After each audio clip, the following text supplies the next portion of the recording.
Welcome, everybody, to the 18th episode of the Deadliest Warrior podcast. Woo! I'm your host today, Craig Taylor. I'm Lucas, representing the Somali pirate fit. I am Matthew Corleone Blanco.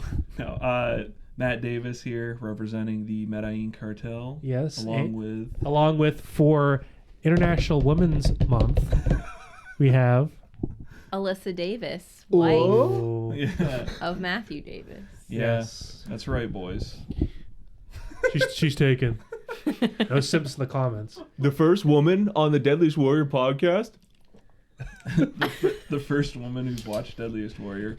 On the real, if you're a fan of this show, if you're a woman fan of this show, leave us a comment and say like, "Hey, we exist." Matt's mom is excluded. Right? Yeah. Besides my mom. I want to go on the record and say I was not forced to do this. Yeah. It was a caveat to marry him though, so I had to watch it at one point or another. Wrote it in the contract. Yeah. Matt, what'd you have to give up in exchange? Brother, you don't want to know. That's fair. Is that a Tell ball you and when you're chain older. under the table? Oh. Alyssa, I guess I want to ask you to get started. What was your exposure to Deadliest Warrior, and what were your initial thoughts the first time you watched it? Not this episode, but like ever. Take me back, Craig. I think I did watch it on my own when it actually aired, vaguely, but not as intensely as you all did. But then obviously the more recent, consistent experience was when I started dating Matthew, and we had to watch all the seasons. I'm pretty sure we marathoned them in a month or something like that. I want to make this clear. We probably only marathon season 1. Probably. No, I think we marathoned them all. You put her through season 3. Even Pol Pot. Oh, first we song? watched season 3. Hey, no one can say I'm not a true fan. There you go. It's because you were the only one with the DVD when we were kids. So like, if we had a marathon, we had to go hang out with you. Ugh. Yeah. But, Well- so through him, I have watched them all many a times at this point because the initial watch through and, I get to hear the behind the scenes of these wonderful podcasts when I'm out in my living room. So Like earlier. Yeah. I get a sneak peek. Yes. Yeah. Now, I want to give a quick shout out before we move on to Liam. He sent us his Yeah. picture. He did receive the DVD, so we're not bullshitting. It was signed. Yeah. I see your comments. You think we faked it. We did not. So go back and delete those comments. I will bear witness. Our boy Liam, you know what it is, son. Yes. So I guess why don't we get into the episode real quick? Immediately when the episode starts, we get some really crappy footage of the Somali pirates where it's all over the place. Like, and this is, I think, every time they have a seafaring warrior, because the pirates was like this too, where it's like really grainy, or it has these crazy flares. I assume because they're in like a port in like Miami, and there's all these modern boats around them, so they have to put this crazy flares in the middle of the shot. But as for like the low quality, I have no idea why that is. But Pirate was like that too. Yeah, it is funny because some of the Somali pirate shots I noticed are the same set as the Taliban and Green Beret set, where it's like the yellow bus and it's like the desert, the urban desert. So that set just must be something they have. And the other wonderful repeating shot is like them on a skiff, and at different times, like the guy with the PKM is always going like this. And sometimes they don't add like the muzzle flashes in, so you can just see him kind of like spinning around like this. And then, of course, that is always punctuated by they show footage of a real cruise ship, and then they show a fake RPG round like No, that was real. like flying into it. They're in this skiff too, and like one of my favorite things, like all these dudes are hanging out in this boat. This boat is like an atom away from just sinking under the water. Like the side of that boat is like my patience with like your people driving on the wrong side of the road. Zinger. An inch from snapping. Yeah. So that was funny. But getting real quick into the stats though. Someone rips a fart, that skiff's going down. Oh, did you read their intro, Craig? Oh no. The Medellin Cartel, Colombia's killer drug lords who built the world's largest cocaine empire, and the Somali pirates, Africa's deadly new breed of high seas hijackers who make millions holding merchant ships hostage. Do you remember back in like 2008 when there was like the Somali pirate Yes. scare? Like we were in school and shit, and they'd be showing us like news articles dude. of like these Somali pirates, and you're like, is this a big thing? I just wanted to say this episode is so much a product of its time. Like the Somali pirate episode, because when is the last time you guys have heard of the Somali? And if you live in Somalia, I don't want to hear it. All right. It's to present though. It's still going on. Right, yeah, their reign is listed as to present, but I'm pretty sure in geography class watching Carl Azouz, I remember hearing about the Oh Somali man, I pirates. just heard What that. happened to that dude? I follow him on Twitter. He's still doing it. Really? I think so. Yeah. CNN Student News. Shout out. So get that bag. yeah. But yeah, for stats, Cartel Reign of Terror, 1975 to 1993. I'm glad we don't have to worry about the cartel anymore. Height is 5'9", weight 175 pounds, and crimes are cocaine trafficking, and that's it. No other ones. No other Also, I crimes. want to mention that their weight stat was definitely not based on Pablo, because he's probably not 175 He was pounds. a thick boy. Chong. They don't even mention He Pablo lived a nice, Escobar. healthy lifestyle. They mention him like Oh yeah, once. they do. Yeah, like You mean briefly. Pablo Chonkabar? And Lucas is 2 for 2. Yeah, and Pablo he's like one of the guys in the reenactment. He's the guy with the cigar. the yeah. comically large cigar, may I add. Like the one guy can't even wrap his teeth around Is it. that the reenactment with the guy that they shoot with the Uzi that they show 16 times? So that's a different one. That's the best for one. the what do they call them? The Sicarios. Sicarios. Sicarios. Yeah, I've seen that movie. That's a good movie, actually. we're on the movie section. Yeah. Spoiler. So pirates, Somali pirates, Reign of Terror, 1992 to present, height 5'10", weight 145 pounds, and crimes, vessel hijacking. Why do they even bother with height and weight stats? Like I know they need to do it, but like, Right. for a matchup like this, it is so like. Especially for like a modern warrior, like does it matter? You know, Also- these guys have guns. Also, they have They're not fist fighting. like the cartel is like a normal, I guess, weight for that height, and then they assume that the Somalis are emaciated, so they're 145 pounds. So I noticed that too. Like, well, they don't have a lot of food over there, so let's lower them by 30 pounds. They're kind of hungry. Yeah. They put vessel hijacking. It's just like one of those weird terms like, you mean piracy? Right. Yeah, where you gotta like you dance around what you're actually saying. Yeah. So I guess I want to ask you guys. We'll start with Leslie here. So where does the name Medellin come from, and what can you tell us in general about the cartel? Well, I don't know Spanish, so I can't tell you what Medellin stands for. Well, Do I you think know what Medellin stands Medellin for? is named after the city. Yeah, you're right. Medellin. Medallion. Yeah. So I got that background knowledge, you know. I did my research. So I feel like That's already mansplaining. We're not even like Yeah. 10 minutes into I that. know, I'm like, babe, all right, so it's a city where people live, you know. a city is located in a country. So I feel like a lot of people know who the Medellin Cartel are in general. When but people if talk you about the don't- cartel, is that what they're talking about? Is Medellin mainly? I would think so. I think they were the first like big, well-known one throughout, you know, because they had so much to do in the United States as well. They trafficked so much stuff into cocaine, specifically into the United States. But it was obviously founded by your boy Pablito Escobar. Ever heard of them? Yeah, ever heard of him? And Inspiration for Breaking Bad. yeah, we can quote you on that. We can quote you.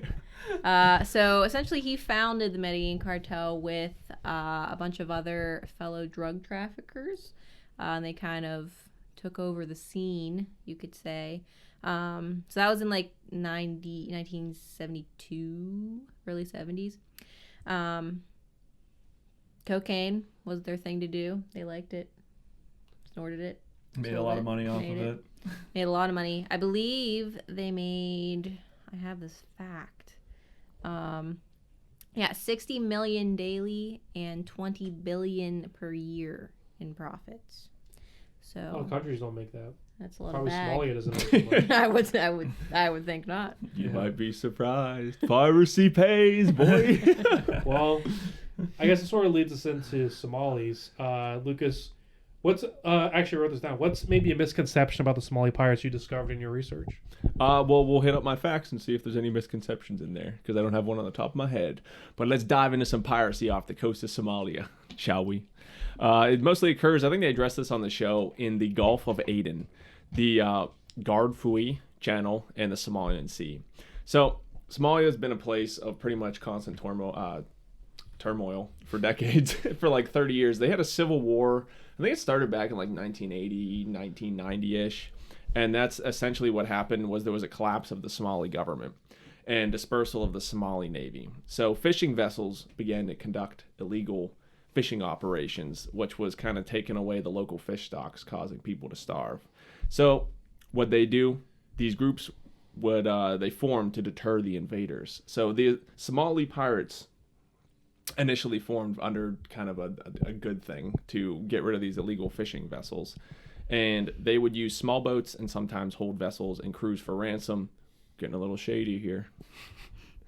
So this started out not with the most evil intentions, but something happened after they started robbing these fishing vessels. They found it was a very lucrative trade with large ransom payments.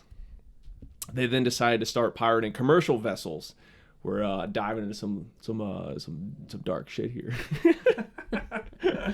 So, with these regions in bad poverty and government corruption, there was little motivation to deal with this, and piracy kind of went on unchecked. A large numbers of unemployed Somali youth began to see it as a means of supporting their families. You got to do what you got to do. So, this is when the world started paying attention. This is when we had our Somali pirate craze, and this was because of the high cost that this was causing for global trade. So in late 2000s, anti-piracy coalition known as Combined Task Force 150 included 33 nations. They established a maritime security led patrol. by Captain Price. Yeah. That was my first thought also. So this caused the steady drop in number of incidents, and by November 2017, the show claims they are still in operation today. Won't argue that, but there is no major vessels or hostages remaining in pirate captivity. I got some little facts here for you. Young Somali men believe being a pirate will make them more successful and attractive to the opposite sex. So, what's the craziest thing you've ever done to get laid? So, April 2010, Somali pirates tried to attack the USS Ashland after mistaking it for a cargo ship. This is, in fact, a U.S. warship, and they were very unsuccessful. They would never make that mistake again until they took the USS Nicholas for a cargo ship and tried to attack it. USS Nicholas is, in fact, a U.S. warship, and they were very unsuccessful. So while performing these hijackings, they would form two teams of 12 pirates. First team of 12 would look for a boat, try to sneak up on it. The first pirate on the boat would get a bonus from the captain. Gar. The designated pirate negotiator makes or breaks the entire operation and is under immense stress. If the boat is successfully taken, it is brought back and guarded by the other 12 pirates while negotiations are done. Here's a little weird final fact. When a boat is taken by Somali pirates, they are not the biggest winner. Insurance companies are. They make about 10 times what the pirates are given in ransom payments. While the pirates can make millions, the insurance claims can go into the billions. So wait, well, the insurance doesn't make the money. Like whenever they would like lose a boat or something like that, the company that would put in an insurance claim on the boat and end up making like billions of dollars. Oh yeah, well you said the insurance companies make the money. Well, I'm sure they get part of it too. Well, they get revenue up front, but yeah, I get what you're saying. It ends up being more lucrative for the companies and the insurance companies than the actual pirates themselves. It doesn't bother them as much. Yeah, I got you. Well, one thing that I will say about the pirates, which is interesting, do you notice they get like weirdly, admirably in depth with the pirates, where they don't talk about just like, oh look, there's these guys. They're like, okay, here's why this piracy happened. The local people actually like the pirates because they give them this money. Right, yeah. Like, and they're funded, or the Soviet Union gave them the weapons. And like they cut to real footage of Somalia. Yeah, that really threw me off every time they would do that. It's like National Geographic footage that they use like for these people. Like they're like, look at the squalor that these people live in. You know? Yeah. So there's a little bit of that. So I guess. Can I give you some stuff I noticed in the intro as well as my movie plugs real quick? Yeah. All right. I just noticed at the beginning, Jeff remarks that his training with the Canadian Armed Forces will give him an insight into the weapons and training of both these warriors, which I thought was funny because I don't know, being in the Canadian Army has to do with being a cocaine trafficker, but all right. They show Max again, and he's in his iconic sports coat. Now, I got a question for you. Do you think he chooses that sport coat? Or do you think that they wrote that in the script, like from the beginning, that Max, you have to wear this sport coat over whatever shirt you're wearing to be the computer guy? Yeah. And then I noticed that the logo they use for the Medellin Cartel, so like the pirates have like a skull and crossbones, but instead of bones, it's AKs. And then the Medellin logo is 3 lines of cocaine and a razor blade. I didn't catch that. That's funny. And so anytime like they give the edge and they throw the logo up, it's like up there. And I had 3 different timestamps. I'm like obsessed now with these edited screams they put into season 2 where they're like, ah! Like these plugins. There's 3 different times in the episode. I could give it away, but I want to let you guys find them on your own. There's one at the beginning, one at the middle, and one at the end right before the reenactment. So you guys scavenger hunt those yourselves. There's 3. Is one during the beginning? They do this thing where they have one is like... Is it where he heats up the spoon and goes to the part, and they never address that again? I really enjoy that scene, by the way, that he was kind enough to sterilize his spoon before scooping. He's cauterizing it as so. Check one of your boxes. You got 2 more. And then Matt's movie. I will just say these are pretty obvious. Season 1 and 2 of Narcos on Netflix cover the Medellin Cartel entirely. Pablo Escobar has the most screen time of any character. That actor's great. Yeah, and that show is just real good. Alyssa and I watched it together. And that's why. Is that the meme where he's like? Yes. That meme. Yep. Sad Pablo. That's why we decided to do this episode together. Yes. And then, of course, the movie I have to reference, Captain Phillips, starring Tom Hanks. It is Matt's movie time now. I am the captain now. I want to get us a count on how many times I do the Borat, my wife, joke this episode, and I want to count a separate count on I am the captain now. I think we're up to 2 or 3. Yes. So good movie. I rewatched some of it today to make sure it was still good, and it's solid. Borat. Borat is still funny. Captain Phillips is still good, and I just wanted to mention that it's about like the event where the U.S. ship Maersk Alabama was like boarded by pirates, and there was this whole operation around it. And I didn't know. Did you read any about that, Lucas? Like, did you research that at all? Because I feel like that event was the reason it became a big deal in America. It was like, oh, an American vessel got boarded, and there was this big story, and so we got like a South Park episode about it. It was all over the news with Carl Azus, and we got a Tom Hanks like Oscar movie about it. Yeah, of course. I mean, that's like one of the biggest events that pretty much set off this scare. I mean, without this movie, we probably would not have gotten this episode of Deadliest Warrior. Yeah, like I'd be a bad host if I didn't look into this a little bit. Except I'm the host. Got there. What's next? Yeah, that's it for Matt's Movie Corner. Narcos season 1 and 2 on Netflix, and Captain Phillips with Tom Hanks. And Sicario. Sicario is a good movie too. I've actually never seen it. I lied earlier. Sicario 1 and 2 are both good. They're just about generic like cartels. So yes. All right, so getting into the experts a little bit. I'm actually going to cut straight to the Somali experts because I found nothing on them. Okay. The main guy, Abdi Ali. He is listed as a Somali native and an Army veteran, specifically the Iraq War. They say he grew up in a Somali war camp.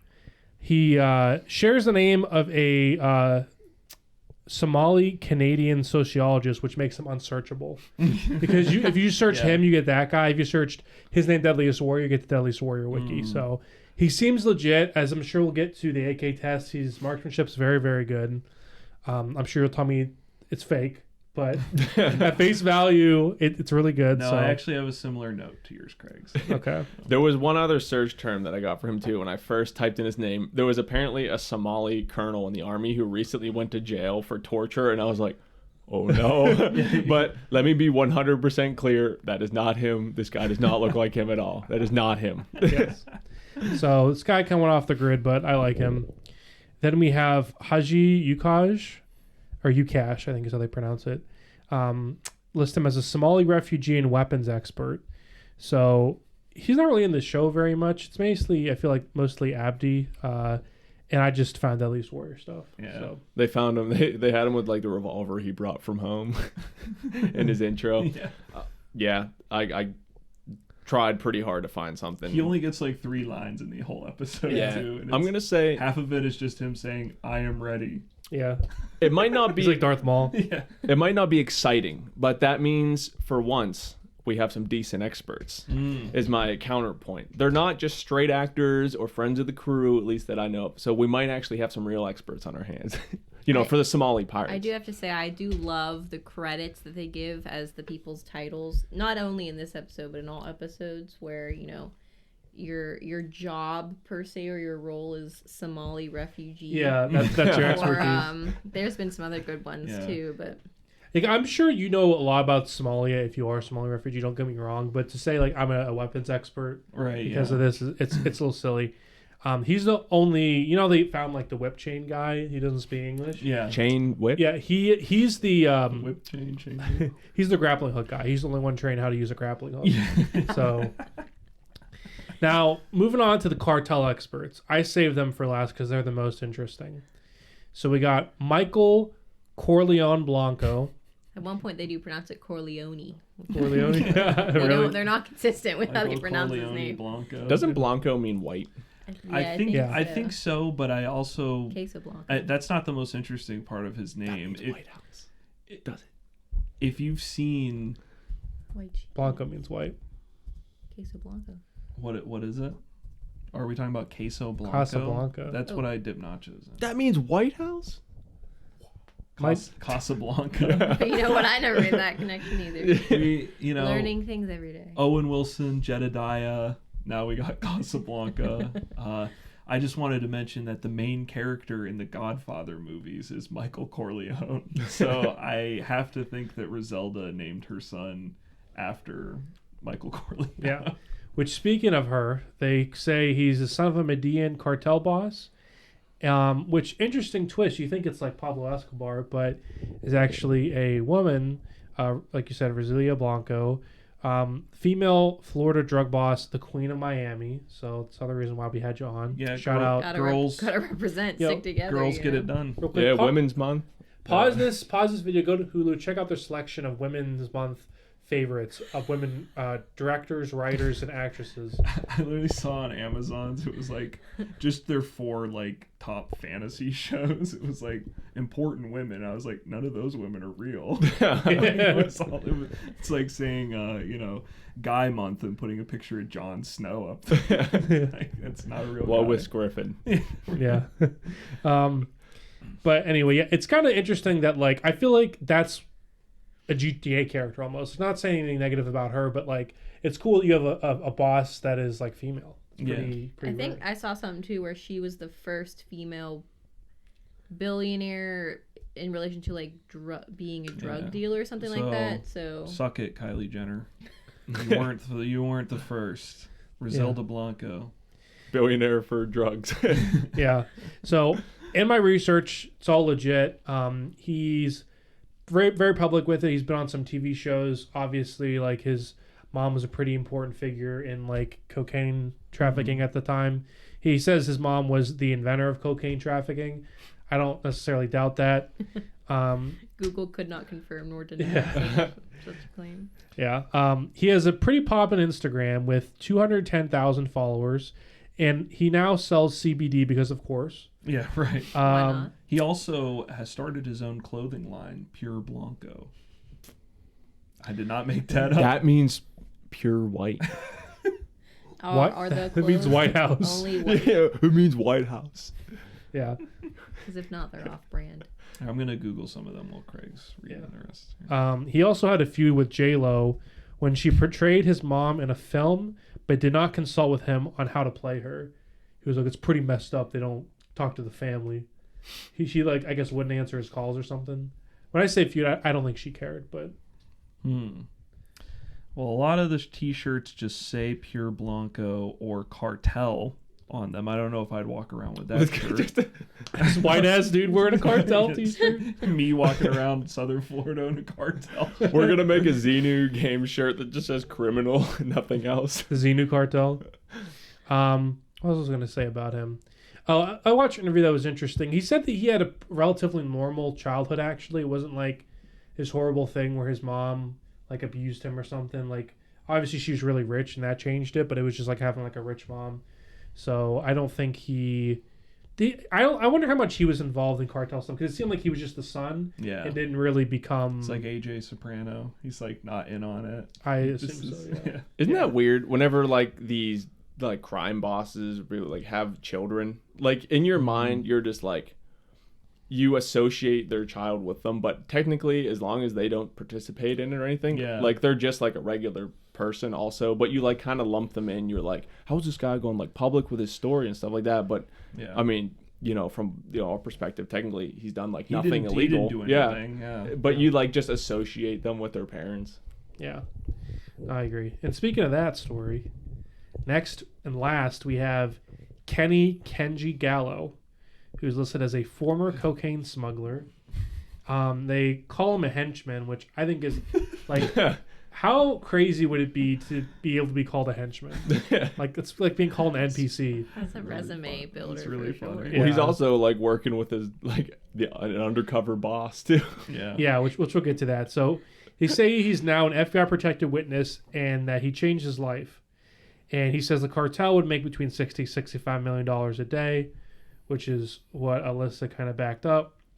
And my initial notes before I researched him was that I hope to God this appearance didn't get him killed and he lost his life over Deadliest Warrior. Thankfully that did not happen. He is still alive. We would have had a commemoration ceremony and put his picture on like the wall right next to Johnny Lufrado. So he like wrote a book before this and was like super public. Yeah. So it wasn't like this was his first outing, but how funny would it be? He's like, "Here's my first step, coming out Deadliest Warrior," and he just gets his head cut off. I also saw he directed a lot of adult films. Yeah, which we'll get to that. So research, he's Italian and Japanese, which is interesting, and he's an adult film and B movie director and producer from the late I wonder what B movies he directed.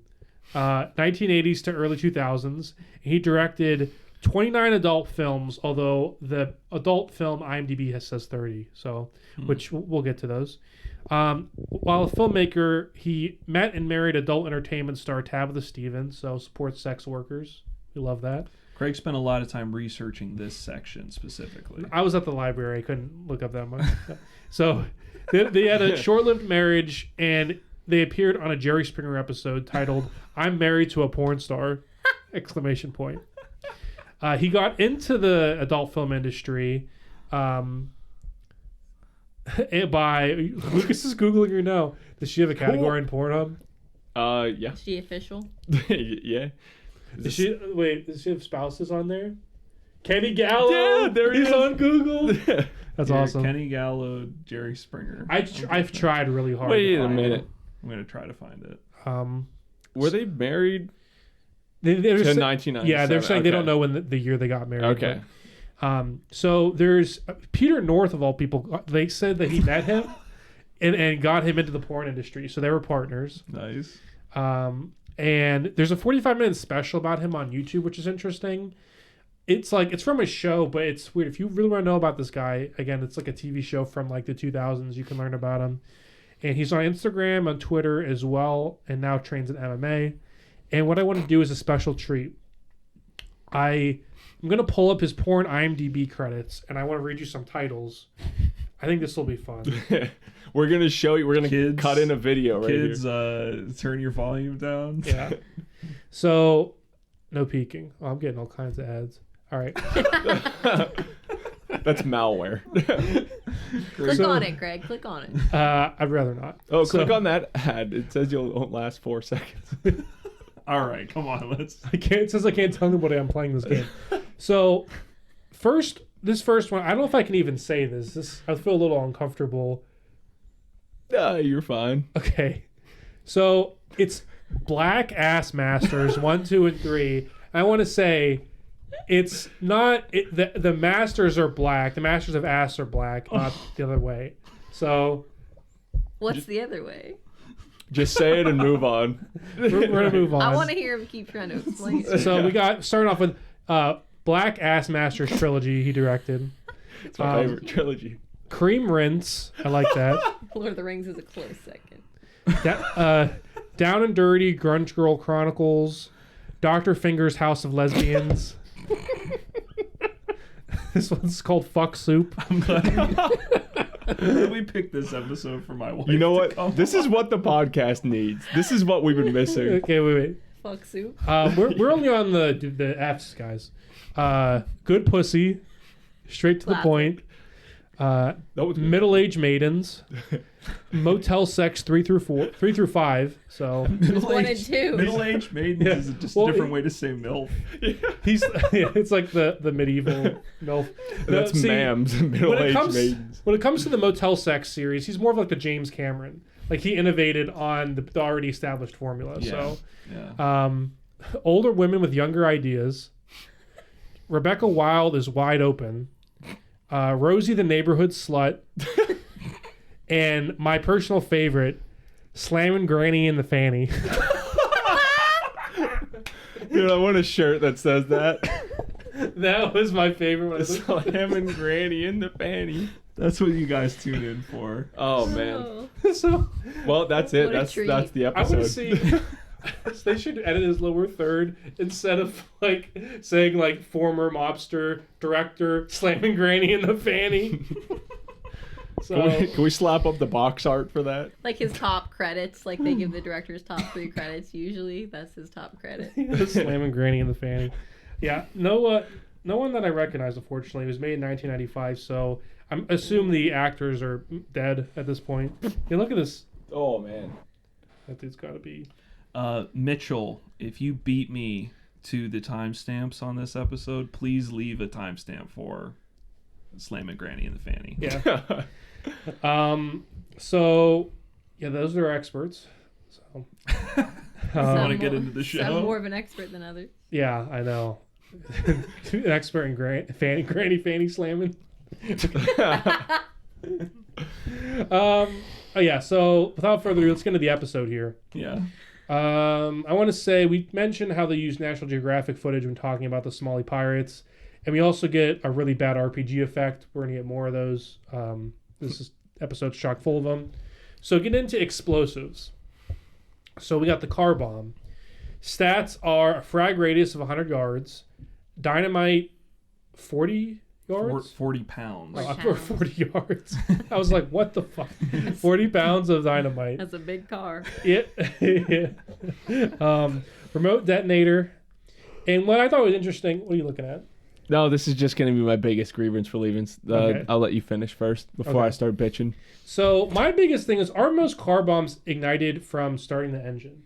Like, how many of them are actually remote detonation? I think so. So I kind of took the lead on this one. But yeah, so I did as much Googling as I could on car bombs without like having Yeah, the you gotta government be flag me. careful. I couldn't straight up just Google how to make a car bomb. That was us on the Nazi episode. Yeah, right. Because that was one of the things I was most curious about was the remote detonation thing. Because one, I thought you as well, and I think that's pretty much what I could find was I think commonly they are just it's either like when you start the ignition or like press the gas or 'Cause open the that's a door or C4 something at like that that. point. It's like a explosive. Like, what's the difference between that and like a fucking? It's in a car. Well, yeah, I guess. But Yeah.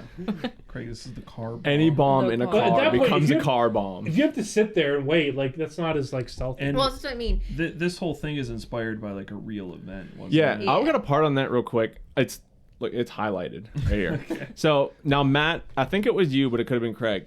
You say that the weapons that they usually do is because there's a legend or story behind Yes. it. I have thought about that for like most of the episodes now, and then it really applies to this car bomb big time. And they say in this story, it was 1,100 pounds of dynamite, but they're only going to use 40. And then they say, I wonder if it's going to be lethal.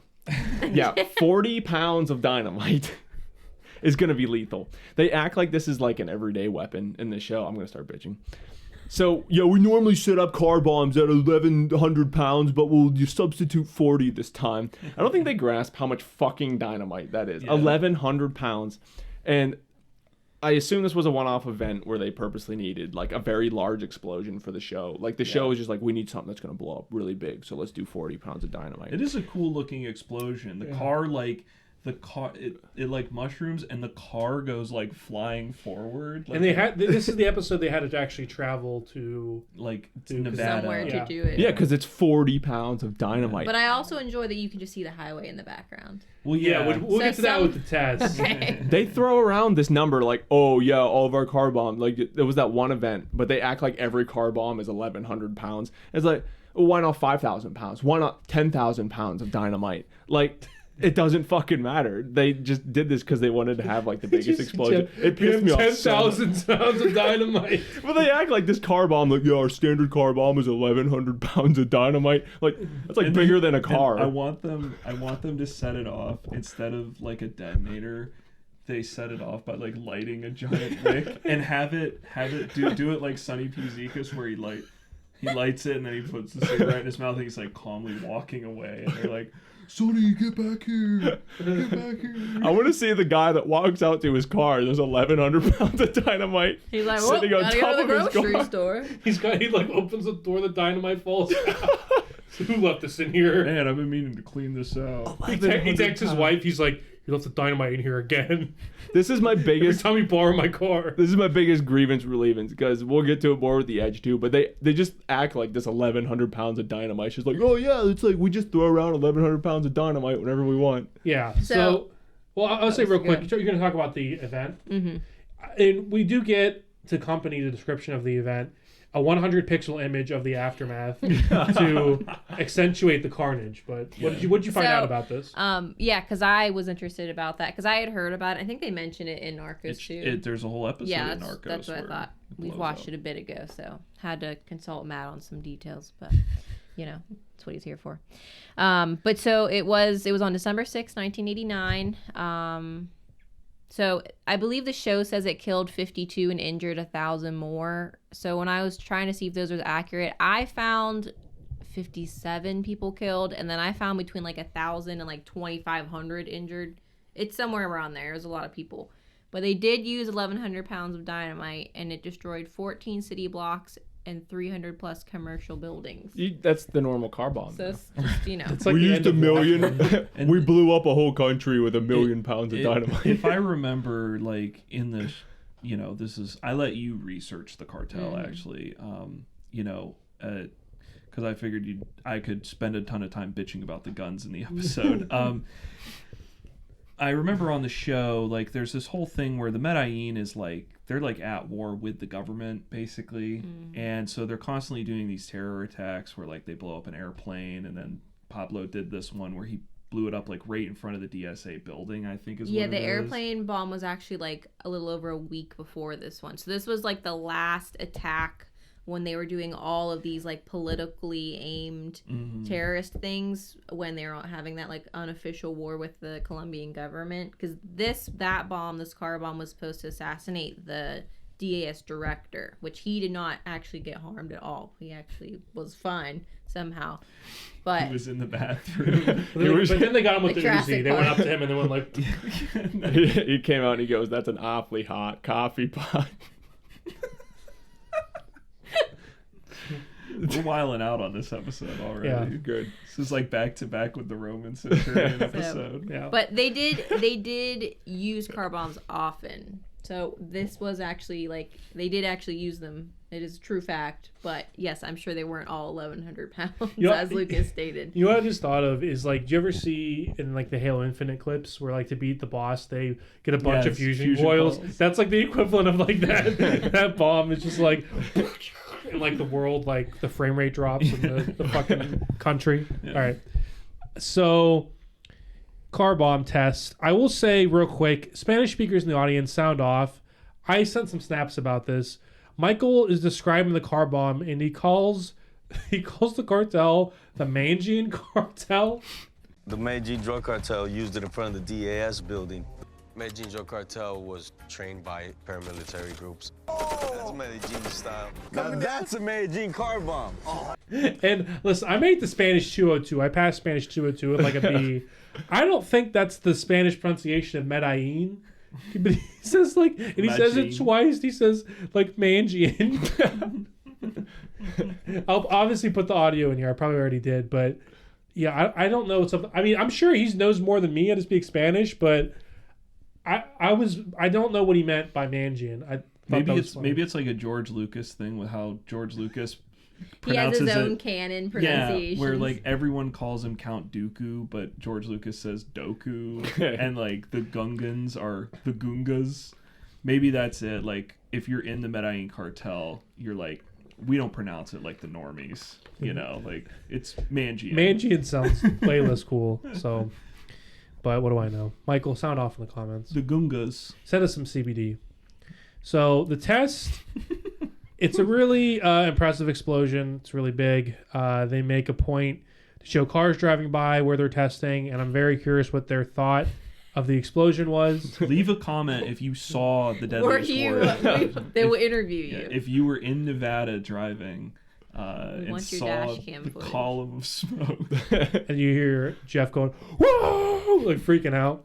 If you, blow it. That's what he does in this one. I have that written, how he pronounced That's it. his second best reaction in this episode. Yeah, so I'm curious if this is overkill in terms of a car bomb, because I actually have seen the aftermath of a car bomb. I went to the museum, which, shout out if you're in the DC area.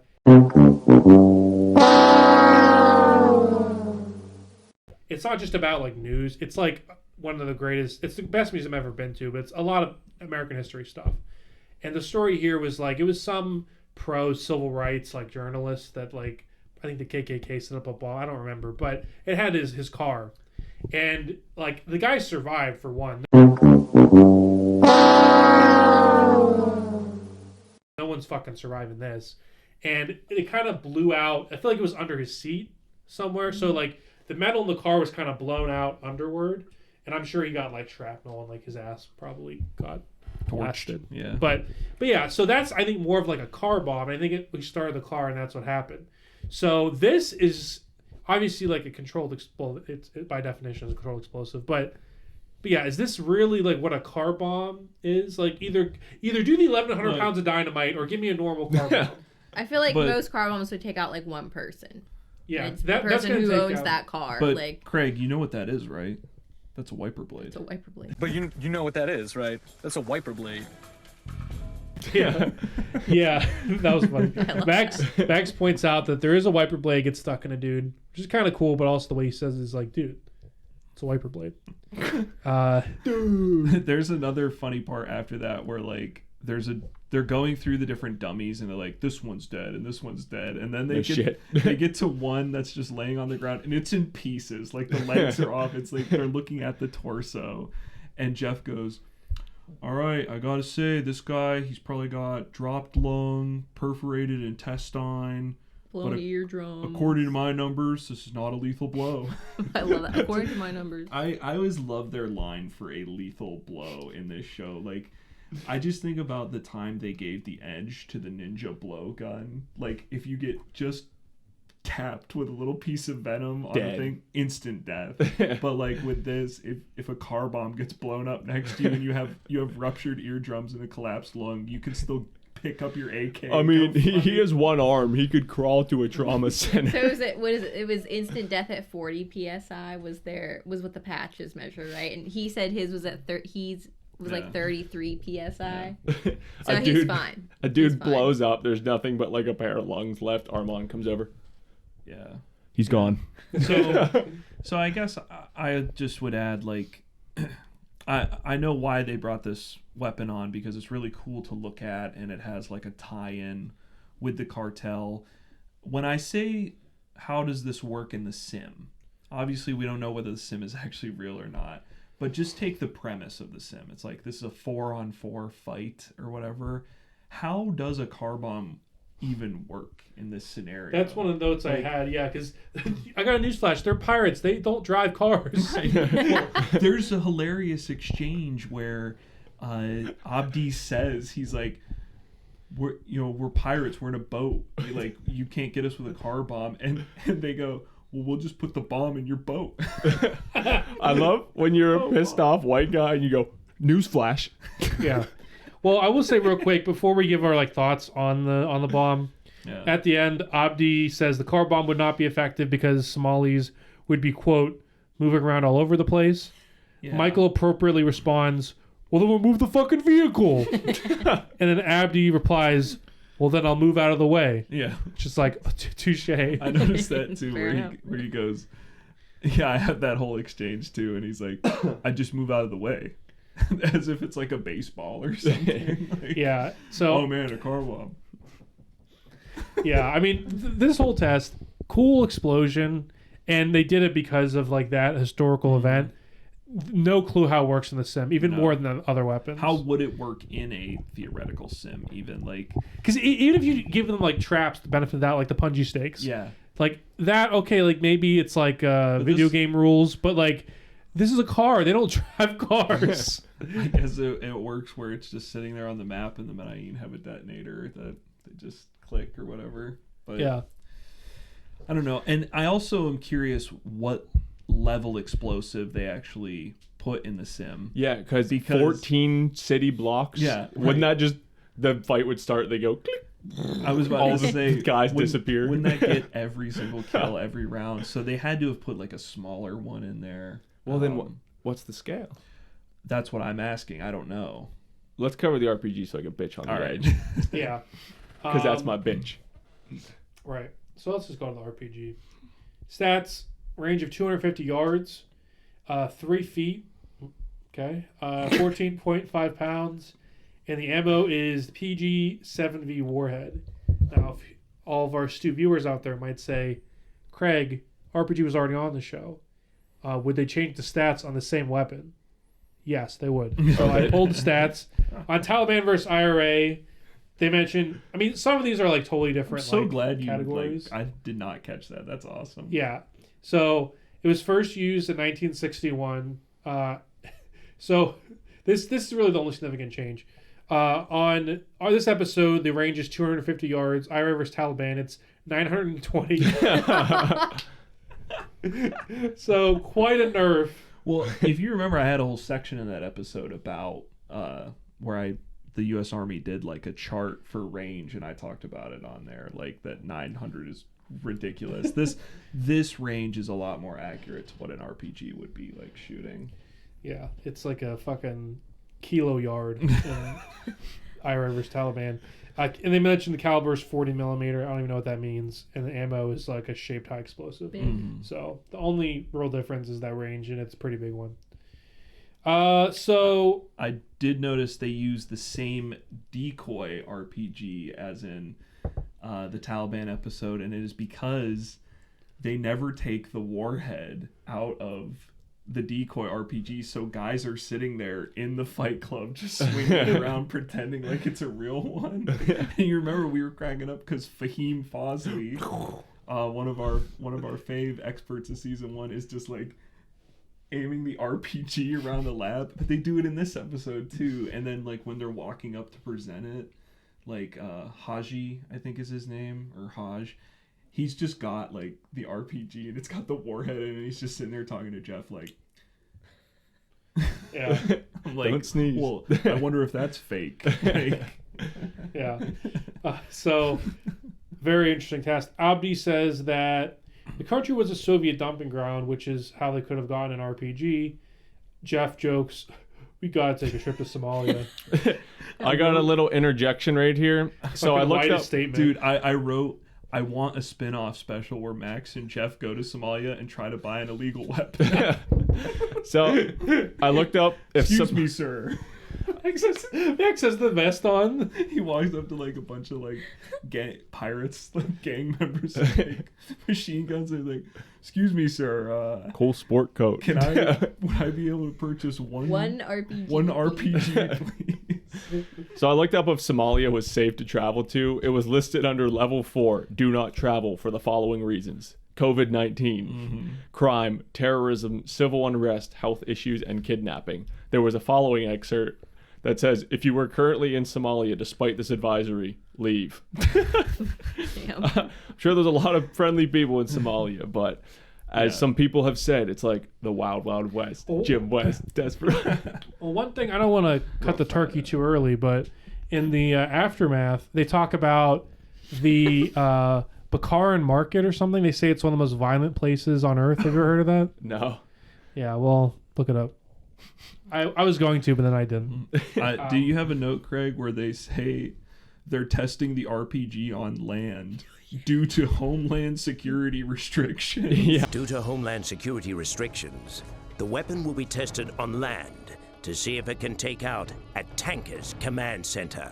Yeah. I wrote that down. I think they meant to say it's because RPGs are not allowed to be imported and that they are considered a prohibited item. That's what I thought, but I just love they make it a very official They sounding. test the AK out of a boat, right? Yeah. And so they're making it seem like normally a pirate would fire his RPG from a boat, but we're testing it on land this time because, it's illegal. And Alyssa was just like, I'm pretty sure what they mean is it's just illegal to fire an RPG, like to have one, which is why they never have one on the show. Well, here's a crazy fact for you. If you could somehow, through whatever lucrative means, find one, extremely wealthy and really dedicated as you are, you can legally own an RPG in the United States. It would require a class 3 stamp, tax stamp, and a year-long background check for the tube. But you can't fire it on the water. Yeah, you can't fire on the water. And you would require a second class 3 background check and another year background check for each rocket. Wow. And then while it's important, again, because they did a much better job of faking it this time. Yes, that they they had did. one. They- it's still a fake RPG, just more convincing. And I mean that as a kudos. Like, they actually did. I still don't understand why they won't just say, hey, it's illegal for us to have an RPG, so we just did a mimic Everybody knows explosion. I guess it's just for entertainment purposes, but they do try to do a much better job this time. In the Taliban episode, we made a huge thing about how bad looking where you see the rocket flying in the air. Just riding the line. In this one, the CGI is, they try to limit it. They try to make the shot very quick, and instead of just with the Taliban episode, they just put explosives and the shed just gets obliterated.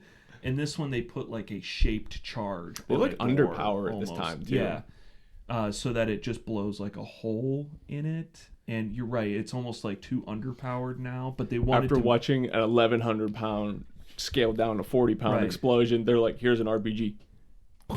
Yeah. I will say the footage that they show of the RPG, I think it is hitting the cruise ship. It looks like the iPhone app, like the action movie app. Yes. Like that was my Click it first and it goes- thought. Yeah, I'm pretty sure it's the same effect. It looks like it.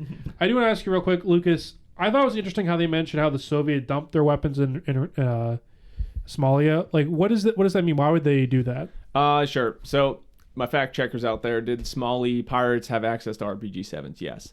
That is because both the U.S. and the Soviet Union essentially saw Somalia as like a middle ground during the Cold War.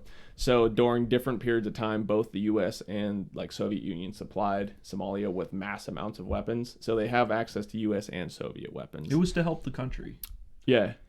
So there are actually pretty large stockpiles of weapons in Somalia that they have access to, and it's just a byproduct of the Cold War. Interesting. Which we'll see that later on as well. There was actually a news article because I wanted to see if they actually did like use them at all. There was confirmed news stories of, I didn't write down any specific ones because it was a couple of Somali pirates actually using RPG-7s against vessels. So I was gonna ask that, like, how, because you brought up how often is it that a cartel actually uses a car bomb, which it sounds like it's probably a common weapon. I'm not sure it's a practical weapon for like a straight up fight, but it sounds like it's a common weapon, but it's typically not 40 pounds of explosives, let alone 1,100 pounds. How often is it that Somali pirates actually have like an RPG or like we get the PKM? It's like, how often are they actually carrying something like that on a skiff. The PKM was much more common. The RPG, occasionally, they would have, like, the news stories I read was, like, whenever stuff went wrong and they were getting counterattacked against the ship they were trying to take, they would just fire a rocket at it. I'm not, like, I'm sure some of them had it, and they do need something to go up against the car bomb. So, like, it's not going to be like every guy fine. walking around. Yeah, like you got your loadout with your PKM and your secondary of an RPG. Yeah.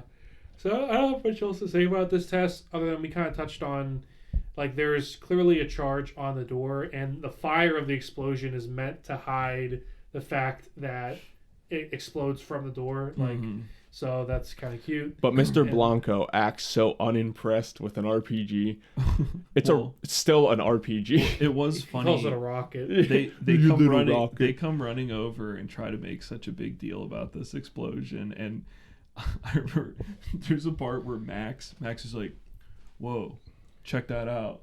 And it's just a mannequin's head. He's like excited. He's like, "Look at the head! Look at the head!" But the neck is like foam. It's like you could punch that thing, like it would fall off the mannequin.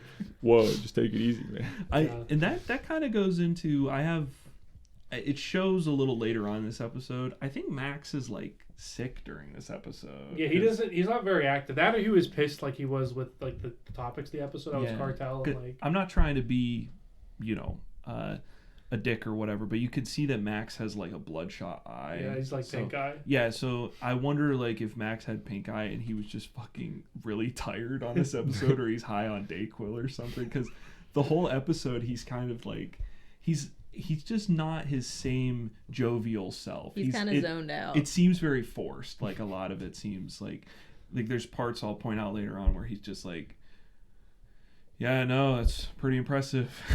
It's literally like delivered like that. He was at the strip club and got a little too close. He got pink eye. All that's strange from being on Deadliest Award.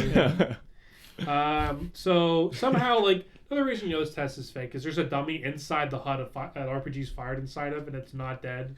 You're like, well, he's gonna be really scared. He sees his buddy's head on the ground. It's like, dude, that guy would be fucking nothing. It would be like if someone fired an RPG. He was in the direct here. line of the shell. Like, it's gonna.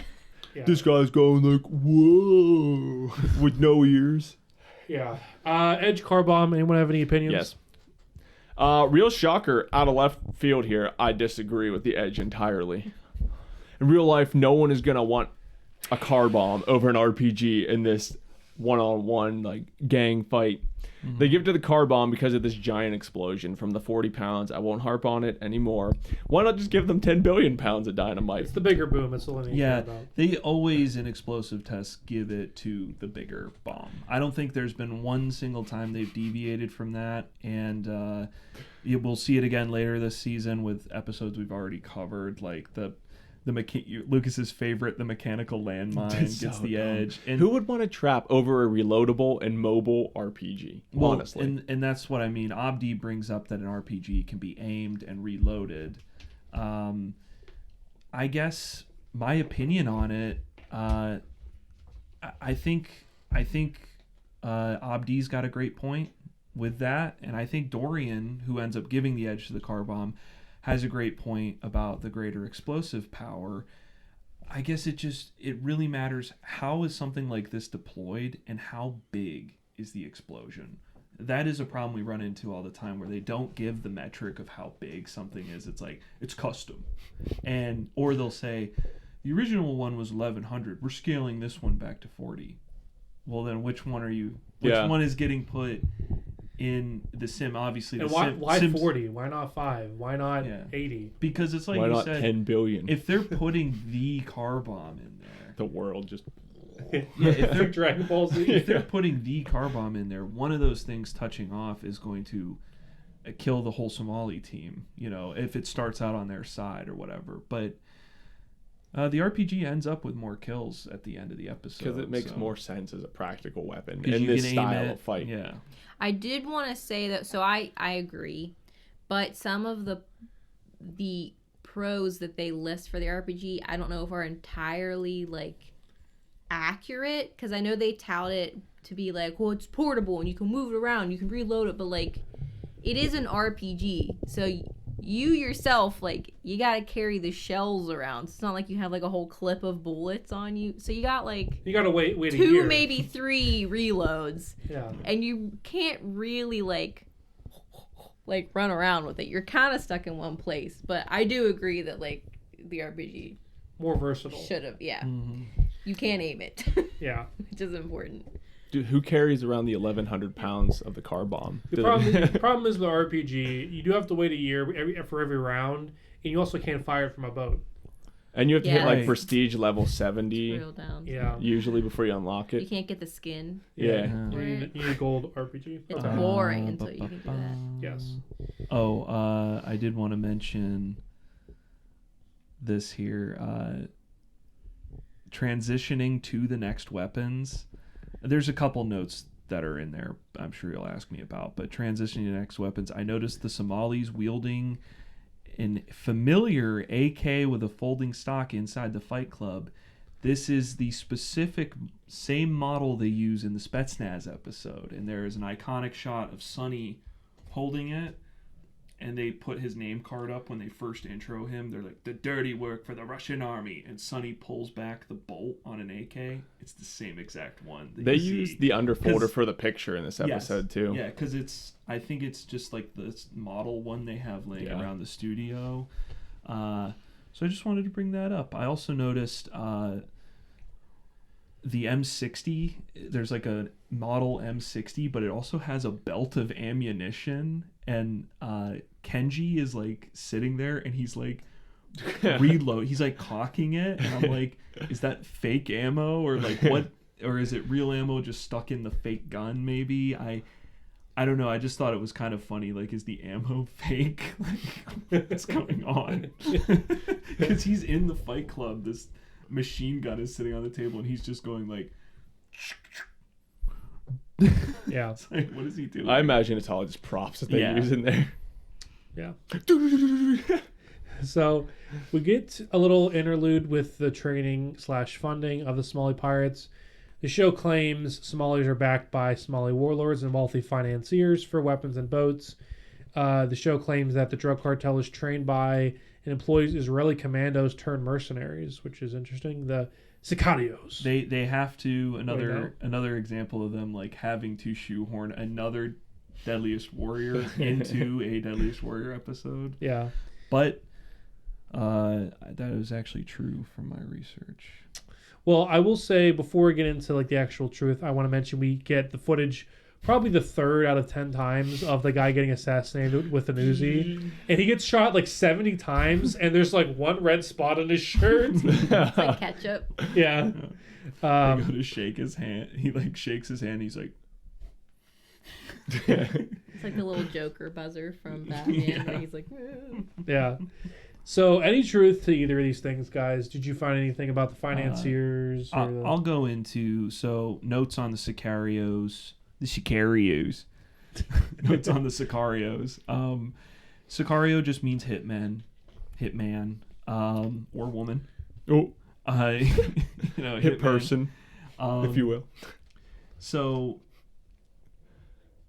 basically, these guys, there were a ton of them that worked for the cartel, and I found it interesting because they referenced many, many times on this episode that, oh, well, these Somali boys are growing up in really harsh, violent conditions.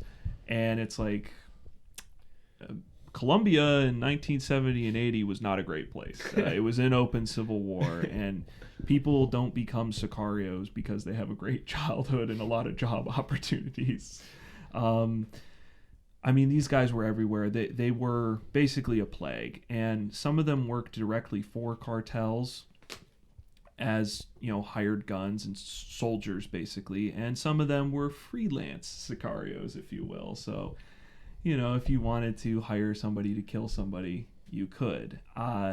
They talk about the Israeli commandos. I found an LA Times article that specifically talked about that. It's from 1989, and it was the story that broke, I guess. Video footage leaked of Israeli commandos. I don't know if they were Israeli special forces. They just know that they were Israeli soldiers and officers that were there training these Sicario guys that were in connection with the Medellin. So that is true. You have to keep in mind that, like Somalia getting like weapons dumped there, Latin America was also I guess, a neutral or contested spot during the Cold War. So America's dumping money into rebel groups. America's sending special forces and the CIA in there. And the Soviets are giving the same kind of support to communist guerrillas. You fight each other over a war your country has nothing to gain or do with. Yeah, basically. And, just giving really... giving these powerful military weapons to radicals, essentially, to kill each other and keep the country in turmoil. But they did commit a lot of assassinations. There was a lot of political leaders that kept getting killed by the cartel. That was a huge problem, is that no one would run against them. And they mentioned earlier in this episode Pablo Escobar's motto, Plato Pomo. I probably mispronounced that, but it's silver or lead. And basically, if I can't buy you off, I'm going to kill you, essentially. And so these sicarios provided the backbone for that. They were well trained. They were extremely well armed. This is a $1 billion organization. So, I mean, even the weapon set in this episode is kind of rendered a little moot, because I can counter every single test by saying the Medellin had that. They had RPGs, they had AKs, they had more modern assault weapons, but that's not in the fun of the show. Last thing I'll say about the sicarios is they talk about the dirt bike drive-by technique. Sick. This was used a lot, and I actually found another article about that. It's a Time magazine article about sicarios, and they did, for the reasons they mentioned on the show, a lot of sicarios used dirt bikes because it was a easy way to get around the streets. And if you have the police in like a military car or a police car, they can't chase you through like an alleyway or down the stairs. And nothing's more quiet and discreet right. than a Honda CRF 250 or 450 that they use on the show. I don't necessarily know how discreet they're trying to be. It's just that if your target is stuck in traffic or walking, you can pull up on a dirt bike, kill him, and just take off. They kill the guy, and they're like, "Where's the driver at?" And then Kyle pulls up with his monster hat and get on the back. Ring, ying, ying, ying. All right. Well, that was all I had on. Oh shit! I forgot my DC shoes. That was all I had on the Sicarios, the Israeli commandos, who we will see later on this season, and the dirt bikes. Cool. So going on to the mini Uzi. Oh, it's Somali warlords. Yes. As a counterpart. Yeah. So the mini Uzi stats are 110 yards, 9mm ammo, 32 round mag, and 980 RPM. And what was the range on that Uzi? 110 yards. Yeah. Keep that in mind. Okay. 1,100 pounds, I think. So I just want to ask, what makes this Uzi mini? What's the difference between the Uzi and the mini Uzi? So there's the Uzi, the mini Uzi, and the micro Uzi, and it's pretty intuitive. Craig's used to the micro Uzi. So the Uzi's the first version and the biggest. Then they made a mini Uzi, which was smaller, and the micro Uzi is even smaller. You should have got Katie in here. She's a micro Uzi expert. Do they make a maximum Uzi? Yeah. So that's what a mini Uzi is. That's the Magnum. And I do like Michael Corleone being. They call it the one that stutters. He thinks he's so cool when he gives that fact out too. He's like, whatever it is in Spanish, he goes, which translates to, he gives a little wink, wink. The one that stutters. I really enjoy the Michael. one that stutters. I really enjoy Michael on this episode. Pitbull himself. Yeah, he kind of looks like Pitbull. I'm sure it gets all. I mean that as a compliment. I Don't love have Pitbull. me wax. Send us. Don't cancel the CBD oil. Send us some CBD and we will shout out your brand. Yeah. What if our first sponsor is not Dr. Squatch, but it's Michael Corleone? That would be so cool. That'd be awesome. Yeah. Yeah. So get to the test, and two mystery men who don't speak ride a motorcycle and ski mask to do a drive-by. They're the experts, Craig, because it's a very dangerous Yeah, maneuver. this is funny, Craig. They say former military operatives wearing and this is quotes, traditional Sicario ski masks. Bought at Target 10 minutes before the shooting. Like it's ceremonial. When a young Sicario grows up, he is given his ski mask. It's like the katana. He must knit it himself. Yeah. So they call it, they say, you know, this is a drive-by, but it's more like a drive, park, than by. So I don't know why we need other people to do this stunt. I assume just because of like regulations, you can't have someone shoot an Uzi like Give this. a loaded weapon on a dirt bike, like calling it a drive-by is very generous, though. Yeah. Also, if you watch closely too, I don't know, maybe a full auto Uzi is not that hard to find. But whenever I don't know during the actual test, but whenever they're demonstrating this weapon, they put a full auto sound. You can see the guy's finger go.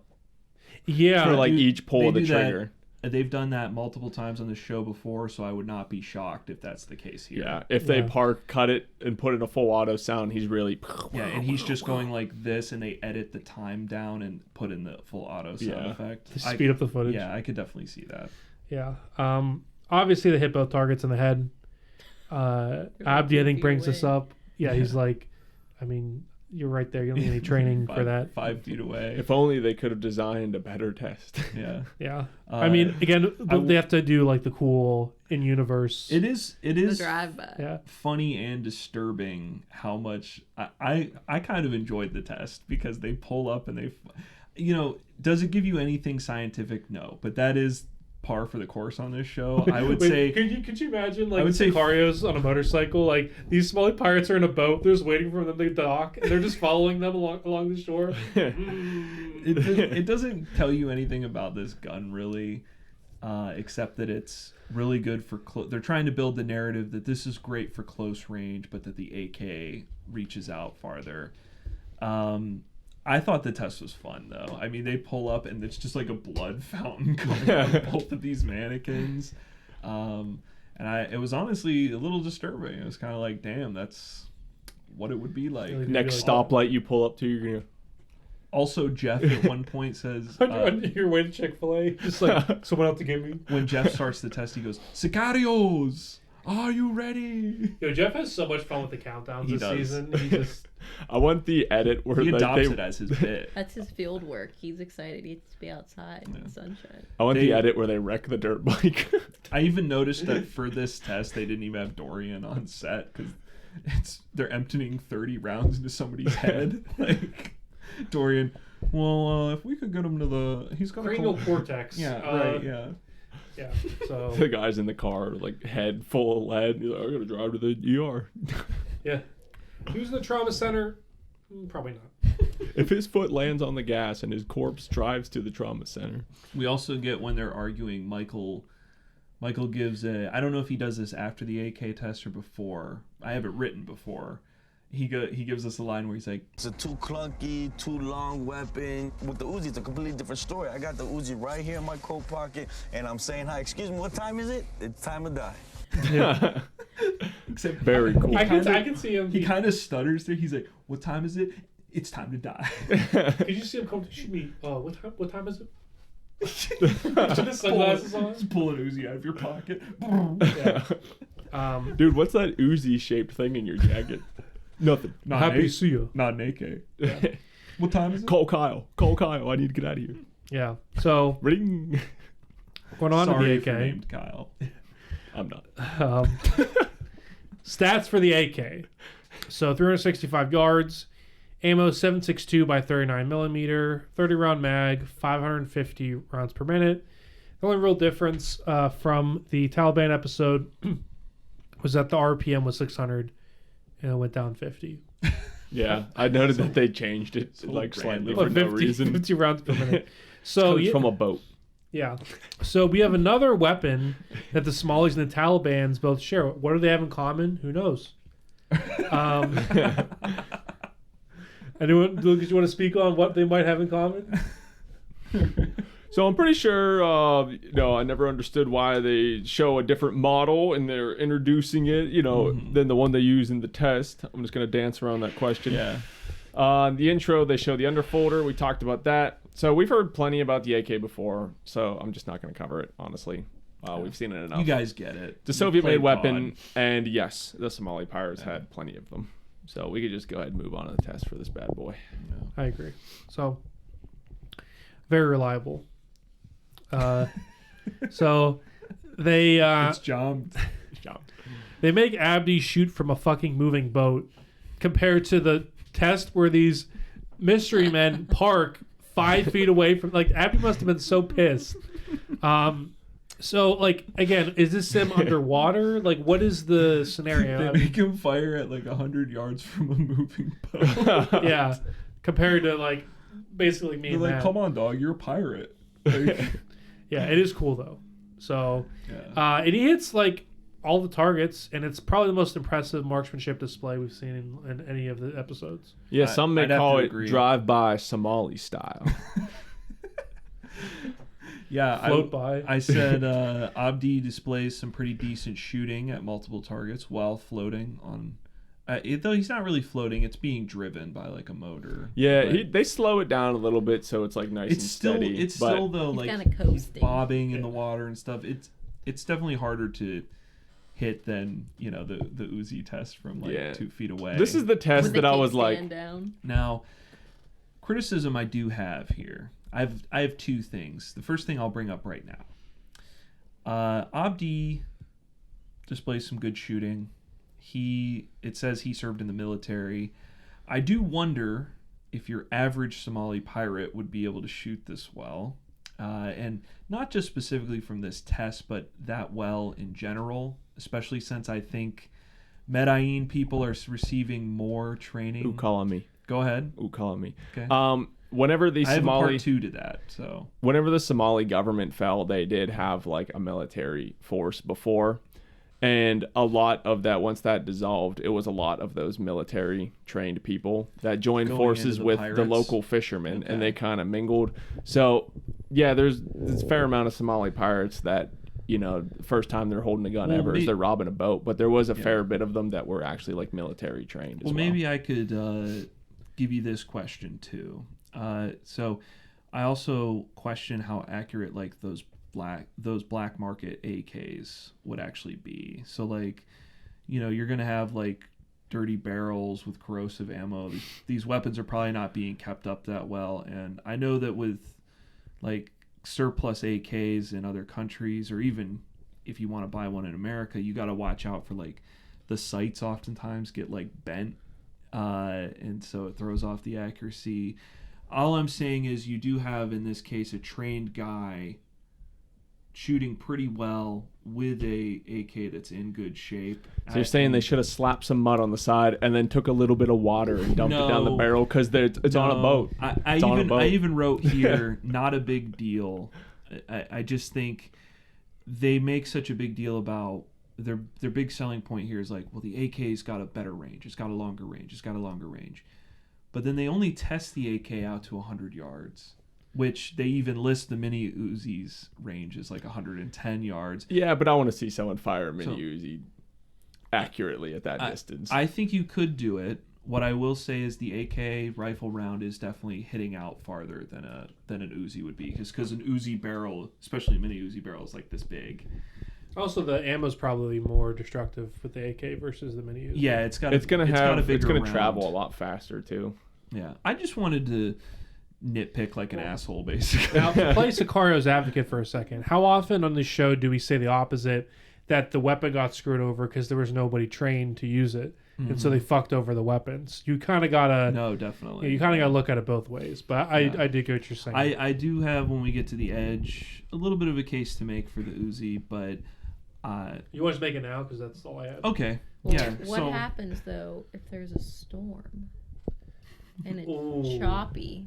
Right. Guns jam. Yeah, and Guns you're jam. on. It's wavy, and you can't make your shot. I'm on a dirt bike, riding. They have him like on one of those speedboats that goes like 100 miles an hour. And it's like, all right, ready? Yeah. So I guess You're like one bullet gone. I guess I'll just read like kind of what I have written here because it's got all of it. They give the edge to the AK for the range and the bigger bullet. I agree with this logic, but I think it's very important to point out that the Uzi is capable, even admitted by this show, of hitting targets out to 100 yards. So how far out is the fight starting, and what is the terrain? I mean, we ask this every episode. You know, is there plenty of cover? Are they out in the open? Also, I think the Uzi's high rate of fire and controllability on full auto give it an edge at close distance. And these are, after all, only the Warriors' mid-range weapons. And of course, the final thing I'd like to point out, I already said this, the Medellin have all sorts of weapons available to them. They had RPGs, AKs, PKMs, and other assault rifles. I think this is relevant because it's not just like a gotcha, like they had other stuff, but this episode mentions multiple times how wealthy the Medellin Cartel are and how dirt poor the Somalis are. They're Cut like to real life footage. yeah, they're like, here's National Geographic of a guy living in a shed, you know, and so I find it interesting that that doesn't reflect in their gear. Like they're just sort of given whatever and then saying, yeah, but the Somalis have better gear, and it's like, okay, well, the Medellin had that stuff. It's just an episode, though. I found these tests to be entertaining, and I actually do like this episode. I'm just bringing this stuff up because I am on Team Medellin. I think they should have won, and I'm giving my reasons now instead of trying to say them all later on in the episode. If you're such a big fan, why do you call Medellin and not Mangian? Yeah, I wasn't Got him. I wasn't in it. So I agree with the edge. by the way, Lucas, I wanted to say you're being blown away by the Spanish stuff. I'm pretty sure his clothing line Pure Blanco is a reference to cocaine, pure white. Like, yeah. Not for people that are pure white. Alyssa, any thoughts on the outcome? Newsflash. You know, It's okay to say you don't care. Because There's I a don't. When reason it comes why to I guns, let- I don't care. Yeah, and there's right, a reason why I let Matt take the guns and I got the schlocky fun weapons. Yeah. Because he's the gun expert and he cares a lot more than I do. But Expert. I think they're both fun tests, and I guess I was more impressed, obviously, with the AK. But I do agree with Matt's point that if you're gonna tout the range as the big thing, and you've admitted that they both have an equivalent range, whether they're as accurate or as powerful or not, like, Right. I agree. Couldn't set it better myself. Lucas, let me guess. You like the edge. Yeah. Yeah. If it was me, If it was me, I'd rather have the AK. AK, okay. All right, moving on. So going to By the way, if you're looking for the bad scream effects, maybe look around this part of the episode for the second one. You never know. keep an eye out. Give hints. I am giving hints. I love these are our fans, okay? These are my people. Right. These are my people, the Deadliest Warrior fans. I have to help them out a little bit. It's a long episode. So going on to long range. The narrator describes the M60 and the PKM as lead-spitting dealers of death. I love the Dealers of Death line. Starting with the M60 stats. Range of 875 yards. Ammo 7.62 by 51 millimeter. 100 round mag. That does not seem like a lot. According to video games. Well, I don't know. And 500 rounds per minute. Interesting that of all the Warriors, the first appearance of it is with the Cartel. Yeah, like funny. a weapon this iconic, this LMG, and it's with the Cartel. And Kenny says it was given to the Colombian Army and the Cartel took it.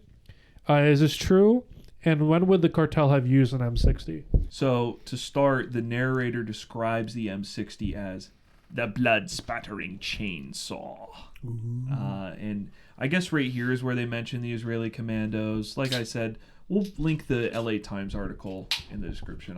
I kept the link. I'll send it to you. They pull up the PKM stats.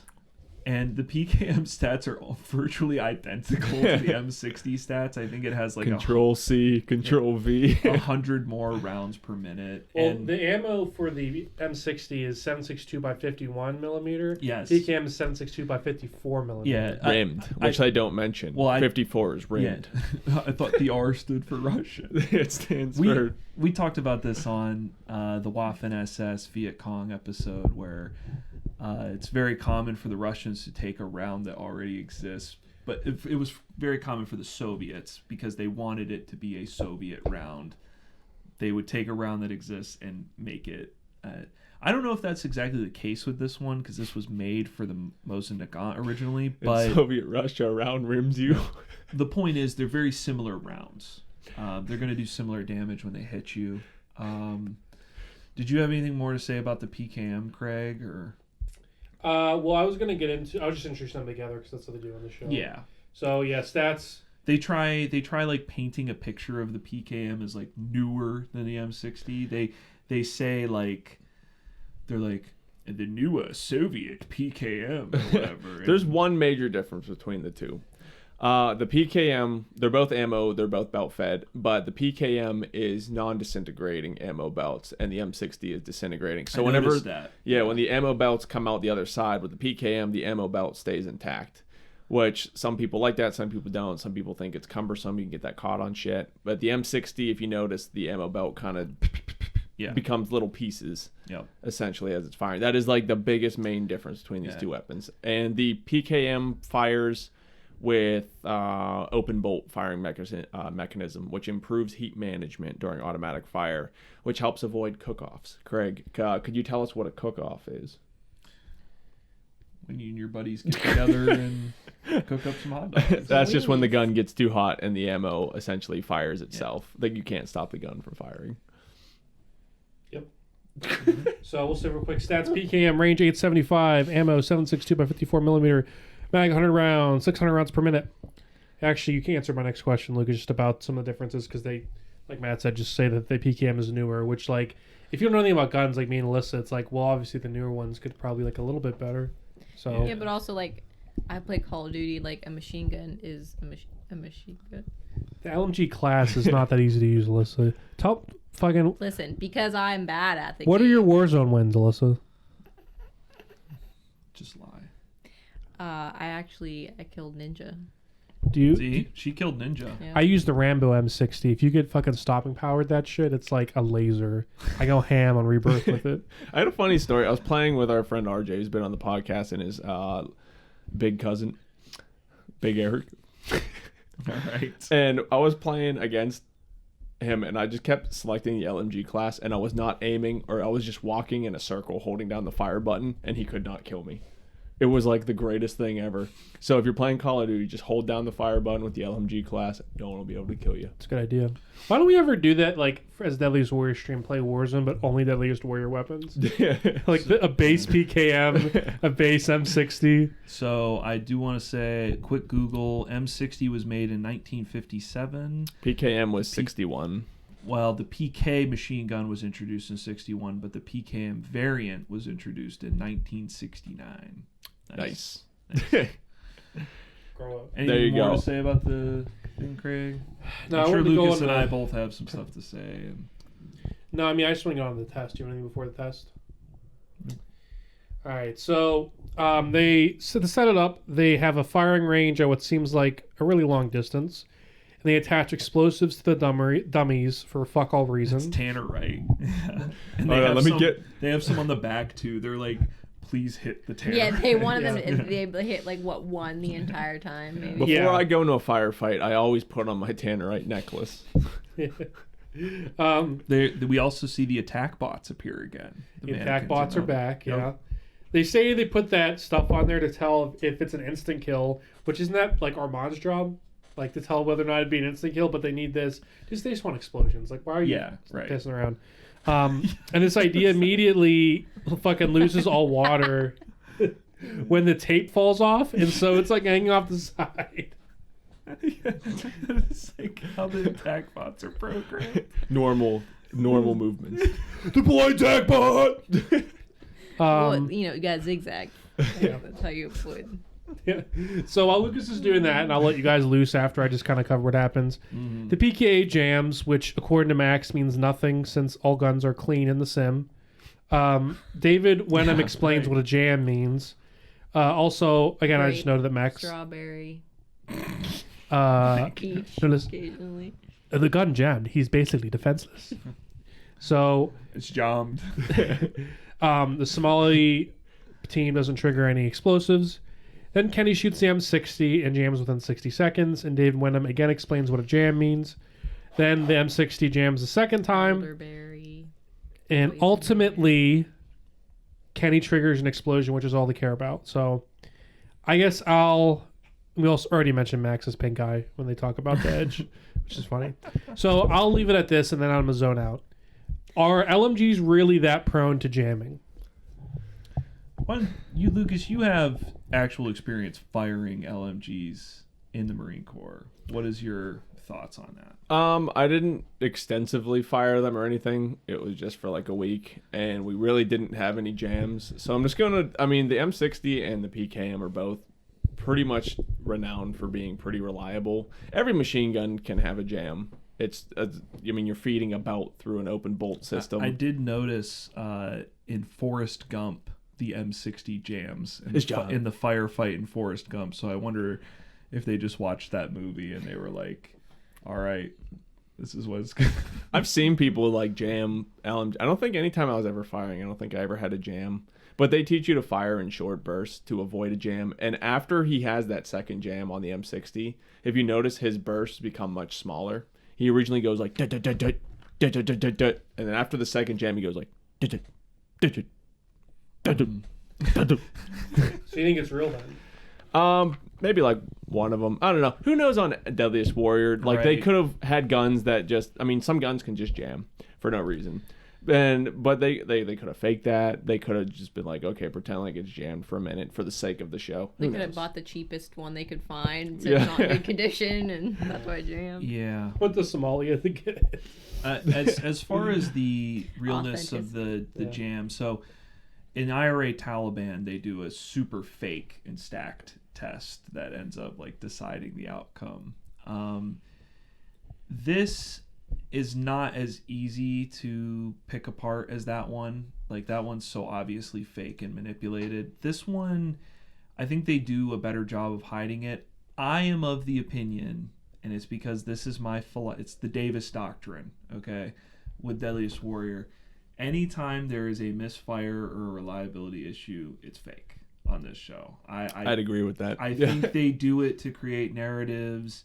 In this specific case, I think these two guns are so similar that you have to create a difference between the two of them by saying... I do find it odd, though, that if they were going to make the difference, they have both of them jam, and that is bizarre to me. Like, why not just have one jam and the other? Because they knew if we have just one jam, people would know we're faking it. So let's have them both jam. Right. They actually do undersell the range on both of these also. Yeah. By like a decent amount. Well, I mean, I put some timestamps here to back up my evidence, but honestly, it's not that big a deal. Like, either it is fake or it's not. And if it's not fake, I just want to add, it is entirely the fault of Deadliest Warrior. Like, if these guns were jamming, like, then the person who's maintaining them or supplying the ammo, because the ammo might have had duds in it. I mean, you go to the range and you shoot a box of ammo, sometimes you end up with like a dud round that doesn't fire right away. You have to clear it before going on. It's jammed. Yeah. It does look like at one point someone is changing out the barrel on the M60. We see the same gloves from the military operative that does the mini Uzi test is manipulating like the bar on top of the M60. So maybe the gun overheated and that caused a jam. That's a real thing. When you're firing an LMG, usually even with like 100-round belt of ammo, you have you're do it in 2-man teams, and you have 3 barrels, 1 barrel on the gun, 2 spares. And after a good about 30-40 seconds of firing, You take that handle and you rotate it to the other side, and that barrel just comes right off. And you Yeah. change out the secondary, the person who's not on the gun, the one who operates, like loads your belt for you, is also a person. It's very common when firing an LMG to change out a barrel. That's what the guy was doing. Like, he put the handle, like, he was manipulating the handle that takes the barrel off of the M60, and it looked like he was putting a new one on. Yeah, they're all quick change. That's just something that people don't realize, that like when you're... They do use some fake sound effects that are like anytime there's a jam that don't match up with what the fingers are doing, and they use like some manipulative camera angles sometimes. So I would just go with what we've seen previously in this show and say that it's fake. And if it's not, like I just said, it's on the show. It's not like the PKM or the M60's fault. And I just think it's kind of disappointing because it takes me out of the episode a little bit when something like this happens. And, you know, the M60 and the PKM probably, with their firepower, should be getting... We don't get any more LMGs on this show. We get some, like, heavy machine guns in Season 3, but we don't get any more LMGs. And they should be getting, like, more kills, probably, than any other firearm we've seen. Both of them are more than capable of slamming Granny's fanny. Right. I definitely agree with you. So, honestly, that's all I have to say about the guns themselves. I also wanted to bring up, though, spend most of my time saying how we were talking about how Max sounds disinterested. When reviewing the damage, Max is doing his absolute best to sound interested, but you can just hear how bored he is with the whole thing. 27:08, the timestamp. After reviewing the first target, he says, "Those rounds shares." Oh, what did I write? I fucked that up. While you're finding it, I want to propose a new thing where we go timestamp, and there's a stamp that we like I like that. Slap it onto the screen. This is my first one that I only have 2 for this episode. So like at 27:08, Max is like, Those rounds have some power behind them. There's no doubt about that. yeah, those rounds sure have some power behind them. There's no doubt about that.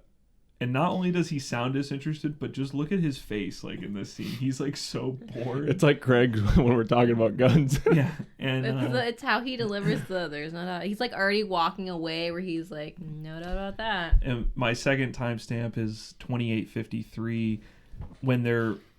So that first one was after the PKM test. This one's after the M60 test, and they're checking out a target, and Max is like staring at his shoes. Like, he's just like, he's like a little kid. He's like, Jesus, I'm sick. I want to go home. So, yeah, that's all I have to say. I think the Edge is bullshit. I kind of think this is fake. I think they just needed to make something up to give these weapons the difference, and ultimately probably make something up that gives the Somali pirates a win over the cartel. But you know the real difference is, honestly, I enjoyed this episode, so like I'm not that mad about it. Yeah.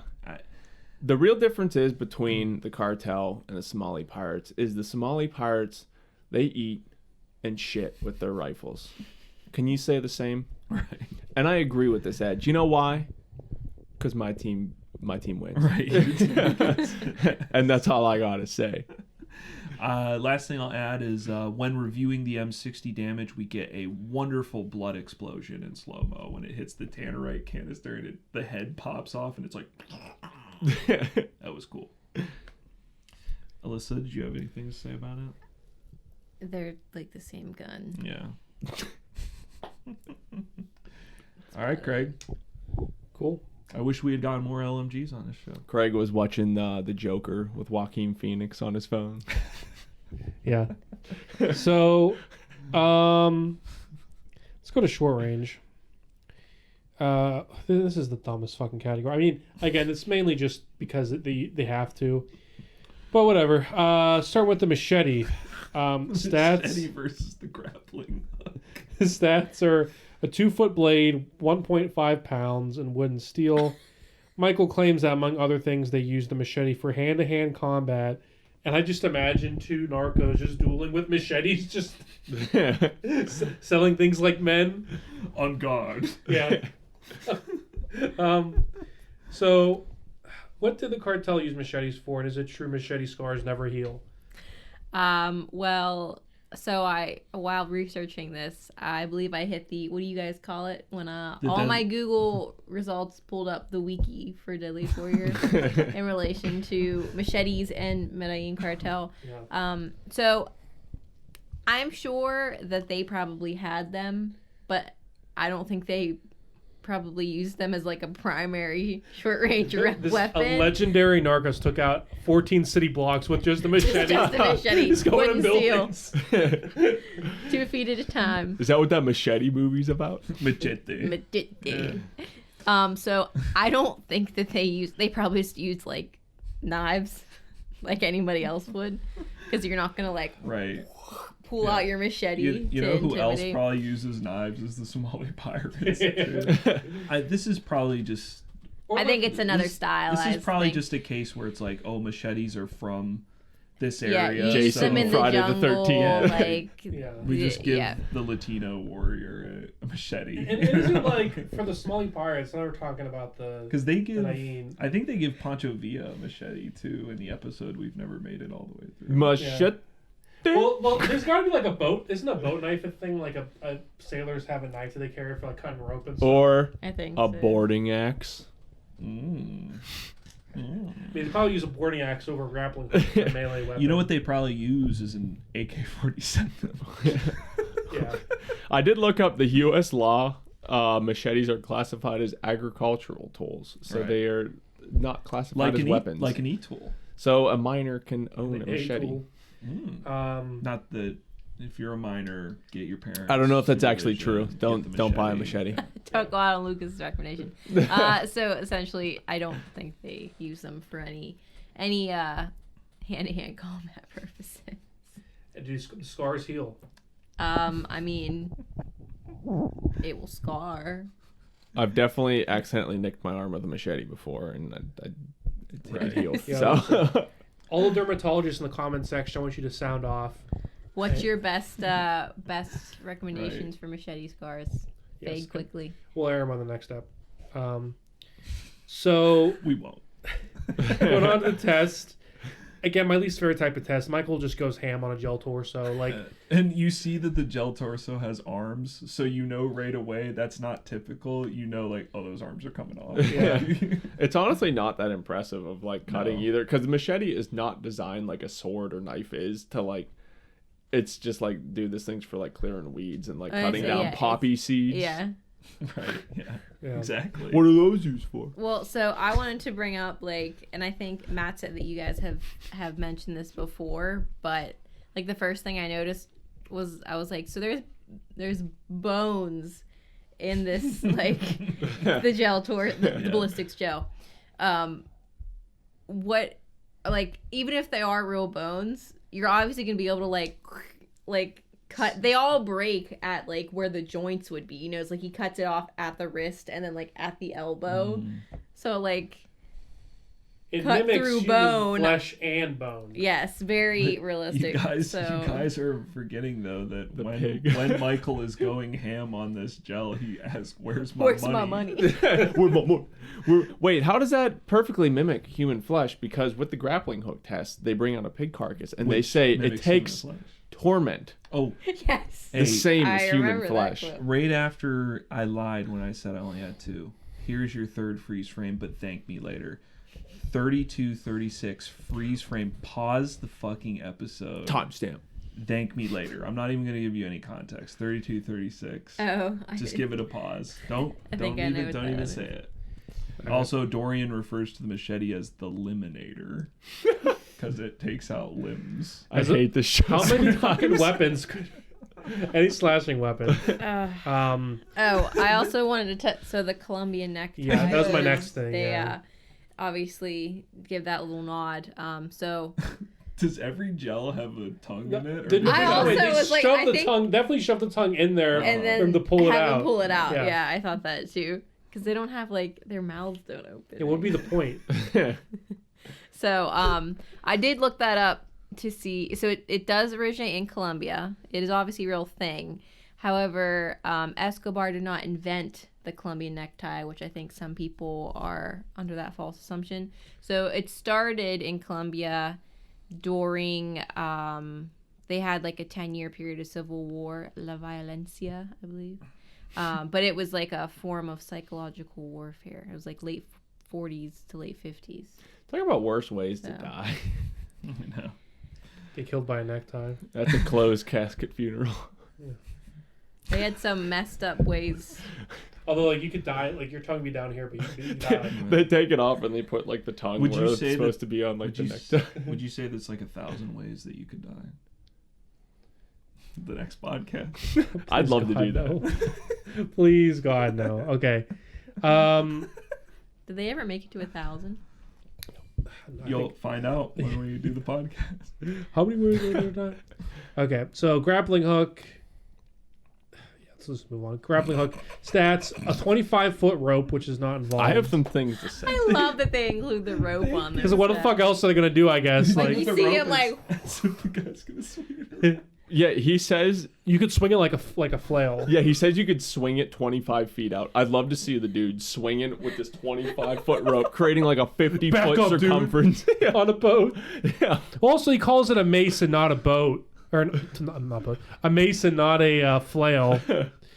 How is this a weapon? Oh, so sorry. 25-foot rope, 2-foot hook, 5 pounds, and barbed steel. You could take out 14 city blocks with that. where do you have 50 feet of diameter space on on a boat? the ocean. I like to think he's in his skiff, just like A situation on the starboard deck. Just Somali, just like. All right, so grappling hooks were first invented by the Romans in 260 BC. The original purpose, I guess, was temporarily securing one end of a rope or to dredge for submerged. The Rajputs didn't invent the submerge. grappling hook. No. It was adapted to naval warfare to catch ship riggings so it can be boarded, which is where you'd see like actual pirates would use it. They do actually use these, and there are some news reports from BBC News, not Deadliest Warrior Wiki, stating that Somali pirates would use these. They first used grappling hooks, and they even had rocket-propelled ones too, which I thought was. They have like ones, and some of the original pirates actually had a modified cannonball that would open up with a grappling hook that they would fire out of cannons. So the OG pirates. I imagine if someone used a grappling hook in a fight, it's just because that's what they had. That's what I'm getting to. Yeah, it's just the better case than of most of these punching warriors where almost anything could be a weapon in the heat of battle. It has sharpened edges, as demonstrated on the show. But I'd like to move on to the test. Well, I want to ask maybe a quick question, yes or no, or not, one or the other. Would you rather have grappling hook or an e-tool? Oh, Honestly, the grappling E-tool. hook. E-tool. The E-tool. I want the grappling hook. Damn. I stand the E-tool. Okay, but here's my thing. Moving into the test, you can't deny that does some like fucking damage to that pig. It the okay. first initial hit would have killed that. All I can say about the grappling hook is that I'm glad the guy using it wasn't hurt. It's like he's like that guy would then probably be killed as soon as he hit that one. He can't get it out of the pig. Because it's a barbed weapon, like it's stuck in there. Okay, hear me out. There, like, grappling hooks. It's not a weapon. Hear me out. Machete's way more of a machete. It's built like a short sword. Hear me out. The machete is an agricultural tool. Now, if someone is wearing Okay. Like, you're channeling big, little rocket energy right now. I am. Okay, I'm going to slam some granny fannies on this This is the one. one category your guy doesn't win in. I know. It's being a sore winner. He's about to. I want to hear. I want to hear the. Yeah, fight I'm about that to slam some Well, granny he fannies. lost the car bomb too.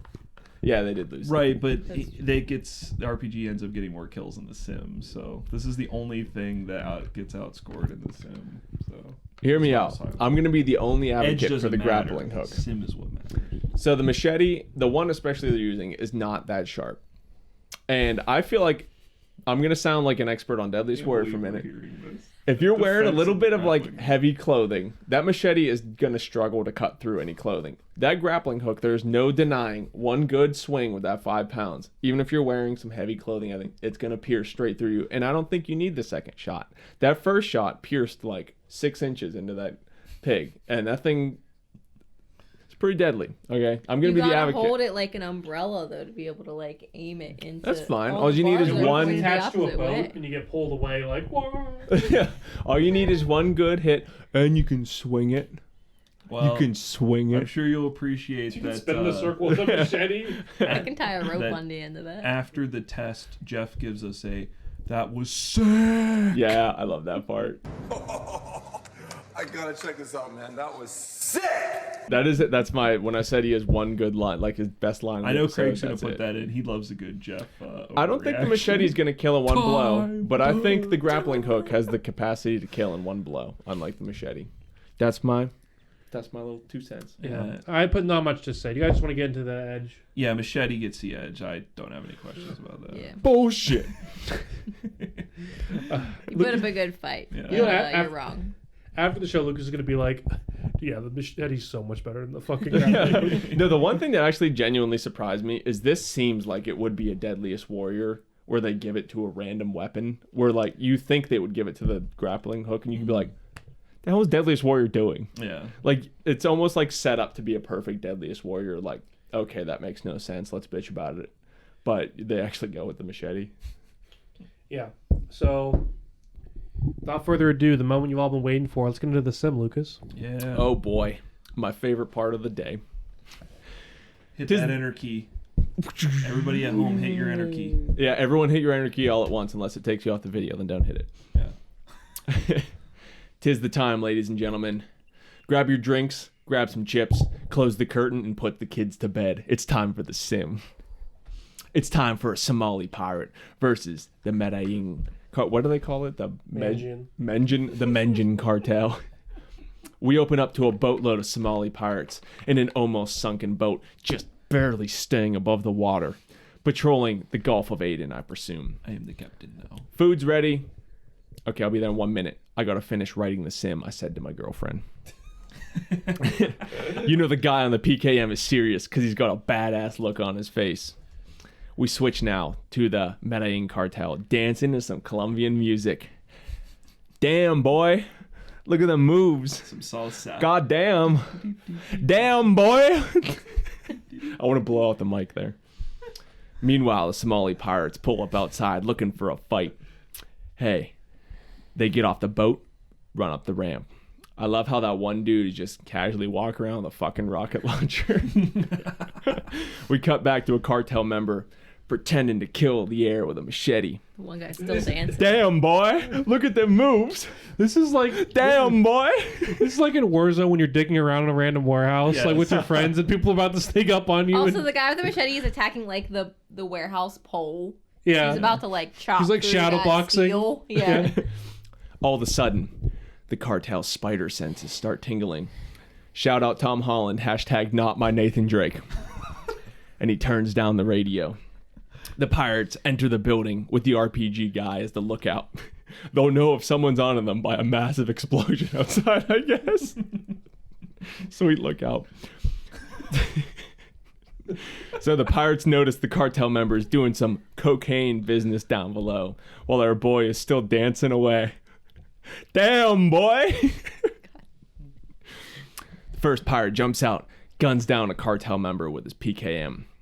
The other cartels jump into action. They open fire with their M60, while another guy hides in the shadows with his machete. It's our guy. Will he get that kill he was just practicing? Who knows? He sees his chance. He thinks in his head, you miss 100% of the shots you don't take. He runs out to slash the pirate, but goddamn, it gets deflected with the grappling hook. Bet you didn't know it could do that. The pirate almost catches him, but the cartel guy slashes his hand off in the most realistic, totally not faked scene you've ever seen. He falls back. The cartel finishes the job and gets that machete kill he's been dreaming of. His grandfather looked down on him from heaven smiling. The AK guy, who's just been going to town, He's about to meet his grandfather. sees he's standing there. He does a quick turn, pops him once, and goes back to randomly firing. We're down to 3 versus 2. M60 guy still hammering away with a belt that's not moving. He's doing like the firing thing and the belt is just sitting there. Absolutely fake. But oh no, who could have guessed? It jammed. They're not firing a real M60 indoors.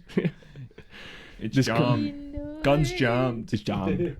That has to be one of the most quoted lines of us, like on the podcast. Yeah, now. low key. I never said that line before we did that episode, and now I say it all the time. It's like every episode now. It's jammed. So this causes both of the cartel members to retreat and the pirates to push forward. Could this be the team that retreats losing this time? We'll see. So I will say real quick in terms of trends. The one Medellin Cartel guy who you see in like the matchups and the edges and stuff, he's sort of billed, I feel like, to be the main character. Yeah, he is billed as the main character and doesn't win. Yeah, I did notice that too. Spoiler alert. No. Ooh. So one of the cartel members runs down a stairway and we get the world's dumbest shootout. Until the AK guy gets one shot into his shoulder and the cartel guy falls down. I do want to know, I think that cartel guy is supposed to be Pablo Escobar. Yeah, I think he's so. the That's cigar. their stand-in with the cigar. Well, that cigar. Cigario. The Somali guy takes that gross wet cigar out of his mouth and takes a puff. But you'll notice the kill counter does not go But down. notice, the number does not go down. See, this is pre-COVID. So, sharing a cigar with his friend. Meanwhile, PKM guy bursts into a room with the other remaining cartel member. As soon as he opens the door, he gets Uzi'd. Mini Uzi'd. Micro Uzi. Back downstairs, the Somali pirate, still smoking that cigar, goes to get in one of the cartel members' cars. He honks the horn. Remember that guy standing outside with an RPG? He's just still kind of standing there. I do love this part because he keeps honking the horn. Oh, yeah, it's like 100 times. And we get our first, and I'm pretty sure only, generic warrior with a name in any of the Deadliest Warrior episodes. Did you notice?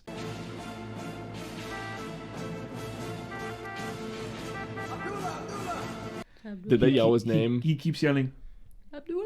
Abdullah! Abdullah! I thought that was just like Spanish for like hurry up. No, I think I think it's his The name. Somali guy. I thought that was Somali for hurry up. I think, correct me if I'm wrong, I think he's the only generic warrior that is given a name. So shout out to Abdullah, legend. Besides, good morning. Good morning.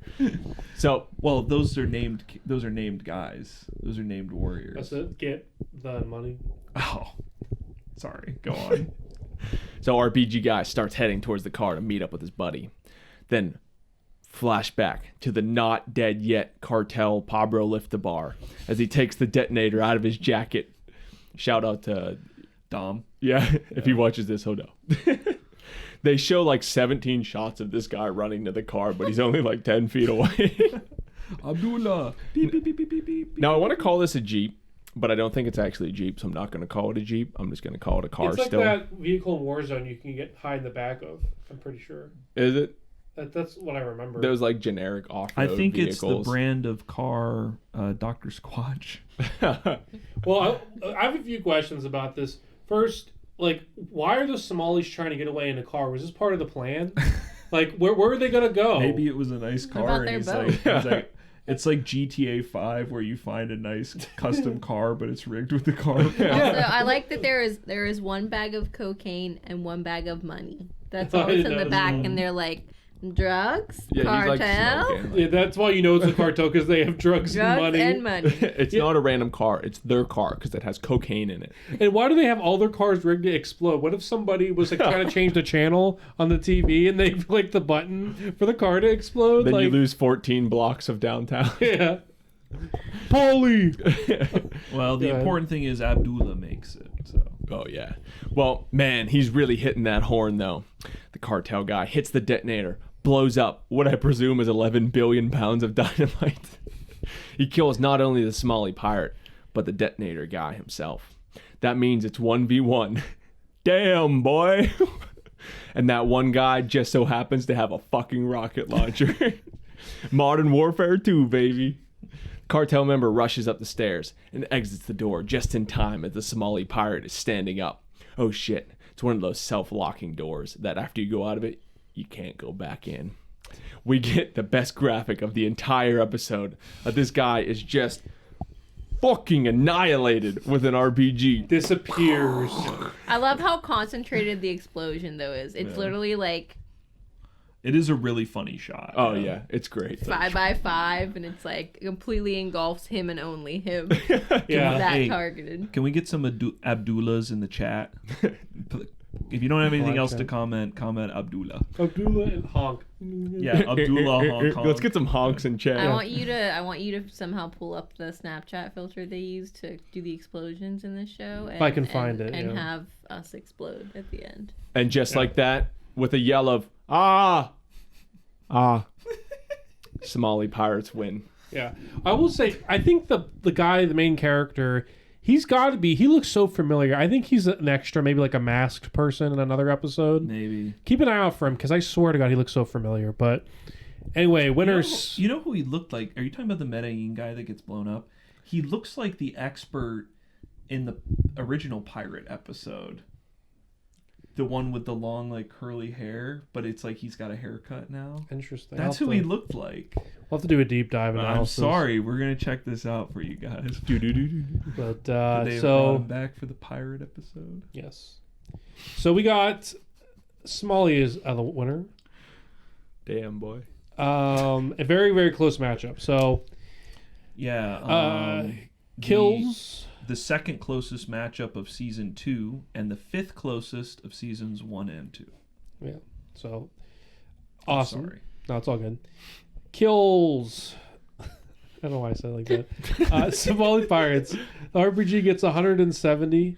The PKM gets 140. The AK gets 204. Grappling Hook gets 8 for a total of 522.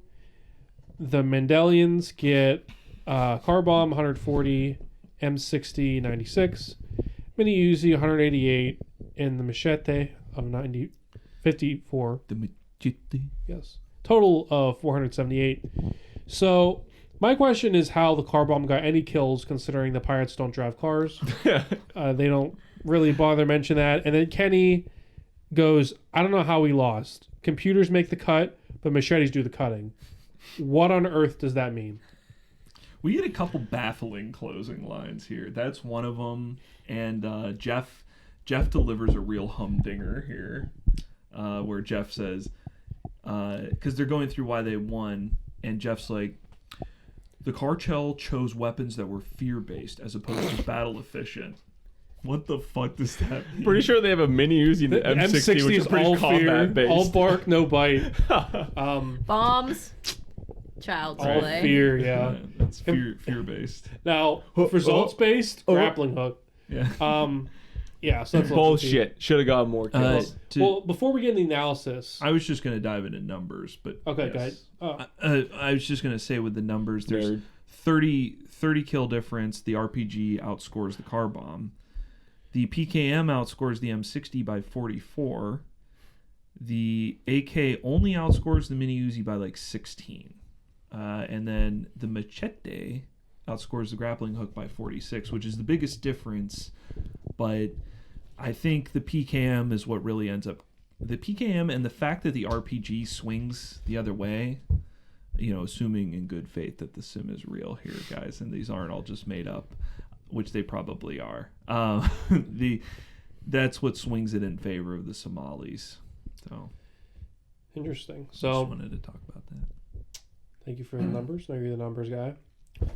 So let's go on to the aftermath before we get into our final thoughts. So some fun notes about the aftermath. So the aftermath, fun fact, does not exist on Amazon. So Really? yes, for some reason the title and order is Cartel versus Somali Pirate, but the description for the aftermath is for Sun Tzu. So it's called Somali Pirate versus whatever aftermath, and then it's like see what happens when Sun Tzu meets Vlad the Impaler. Guys, send your tweets at Amazon. Get them to correct this. Yes, and if you go to where the aftermath should be and it's listed for Sun Tzu, it says the video is not available.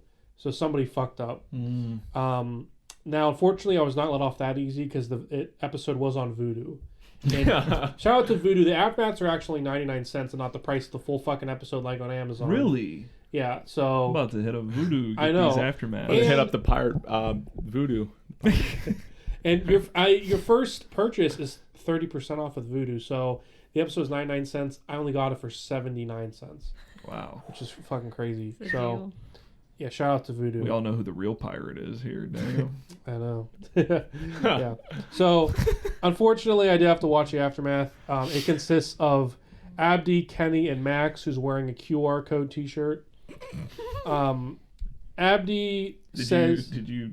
"I tried. I really Okay. tried. It wasn't working. I think he was expecting it.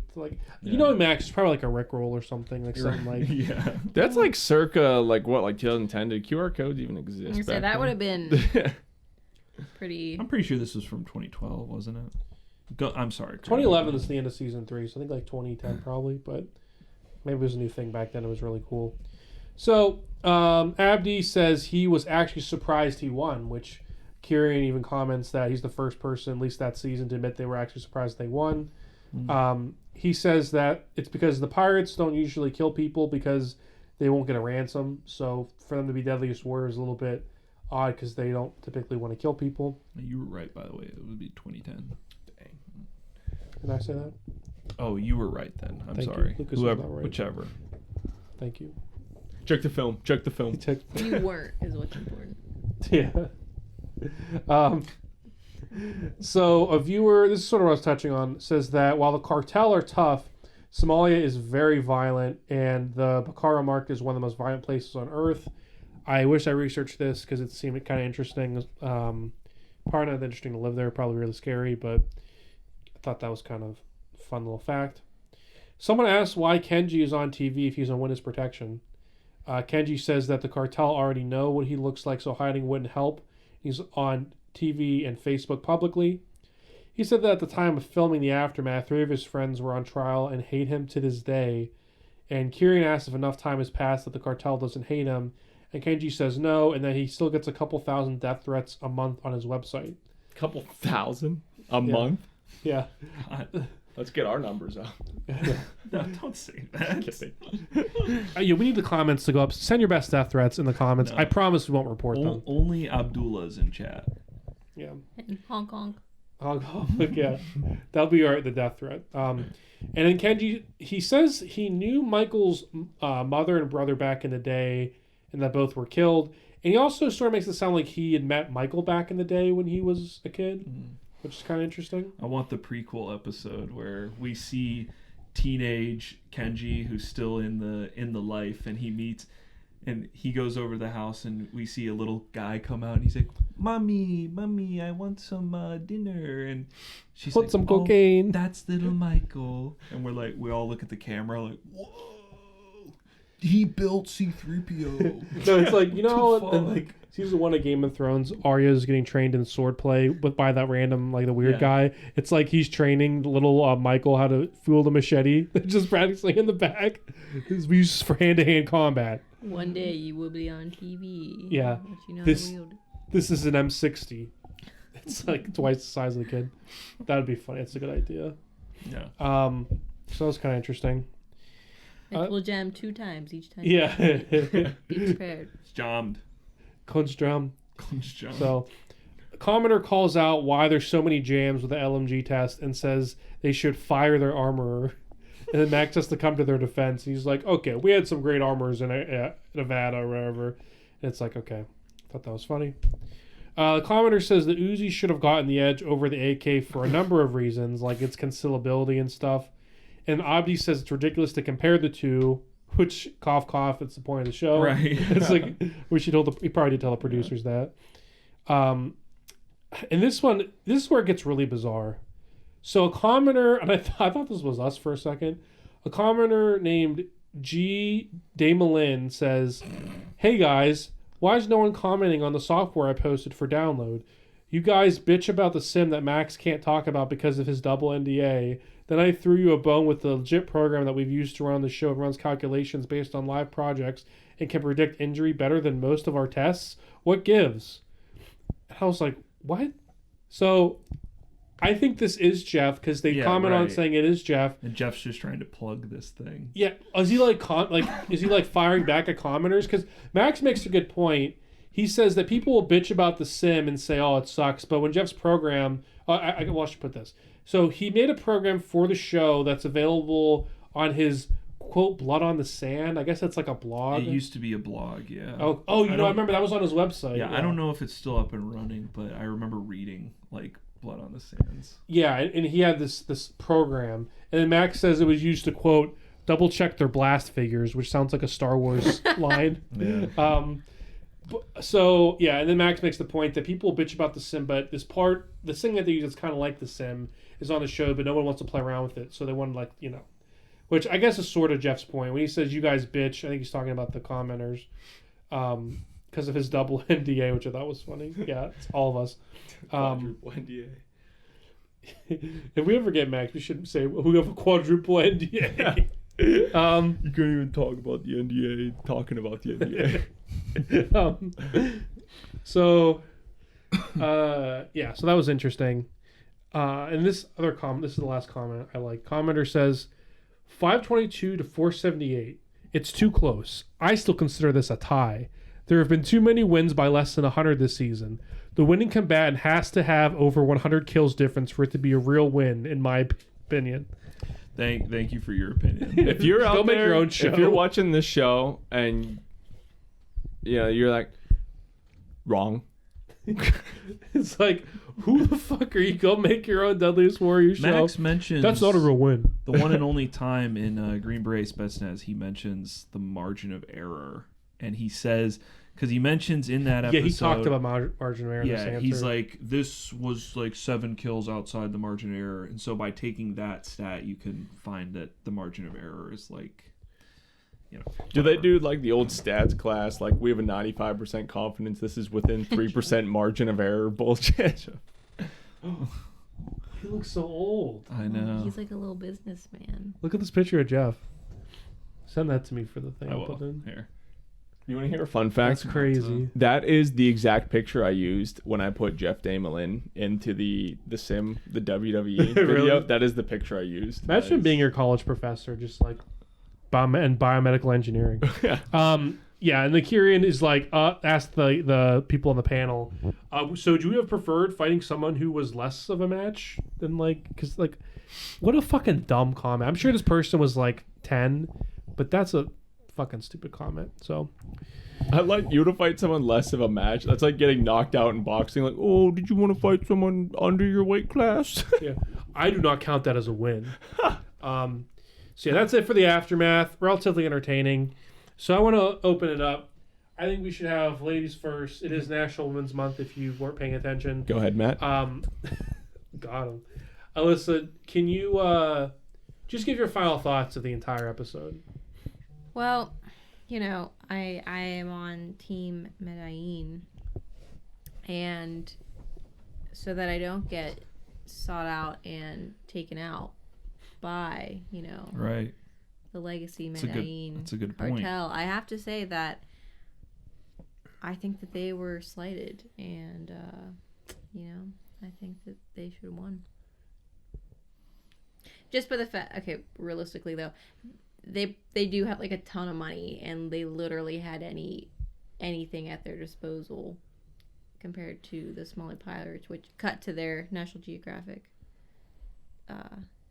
video, just don't have like the resources. Mm-hmm. That they have the resources, but they're like scattered. It's not like they can go and be like, I need this many guns for this time, and like Somalis just don't have the resources.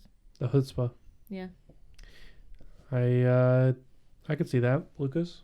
Did you hear someone breaking into your house there like I did a minute ago? Yeah, I did.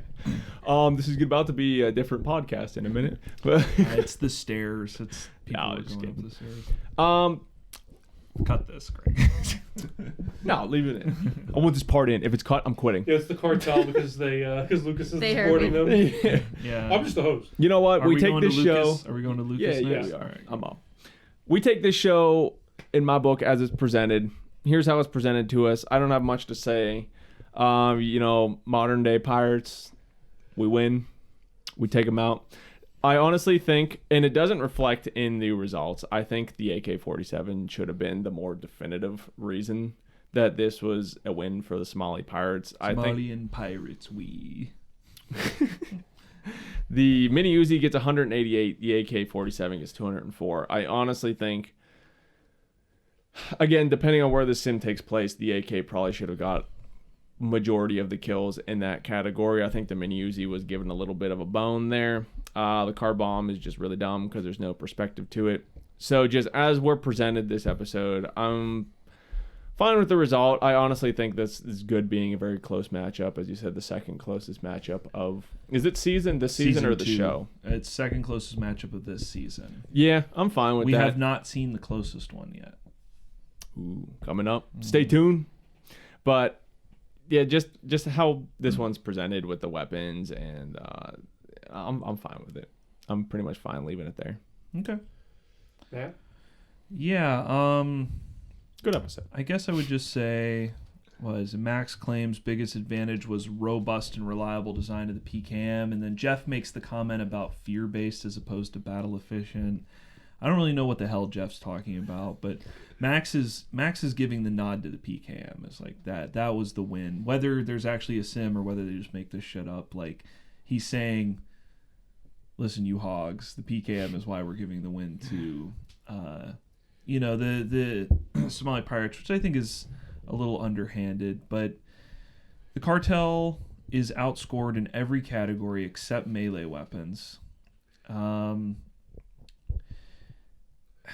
I guess I'll just cut to the chase here and say I think I really disagree with the results. I almost have an inkling that this episode is rigged right from the get-go for the Somali Pirates to win. I think the showrunners wanted them to win because they're a lot more of a...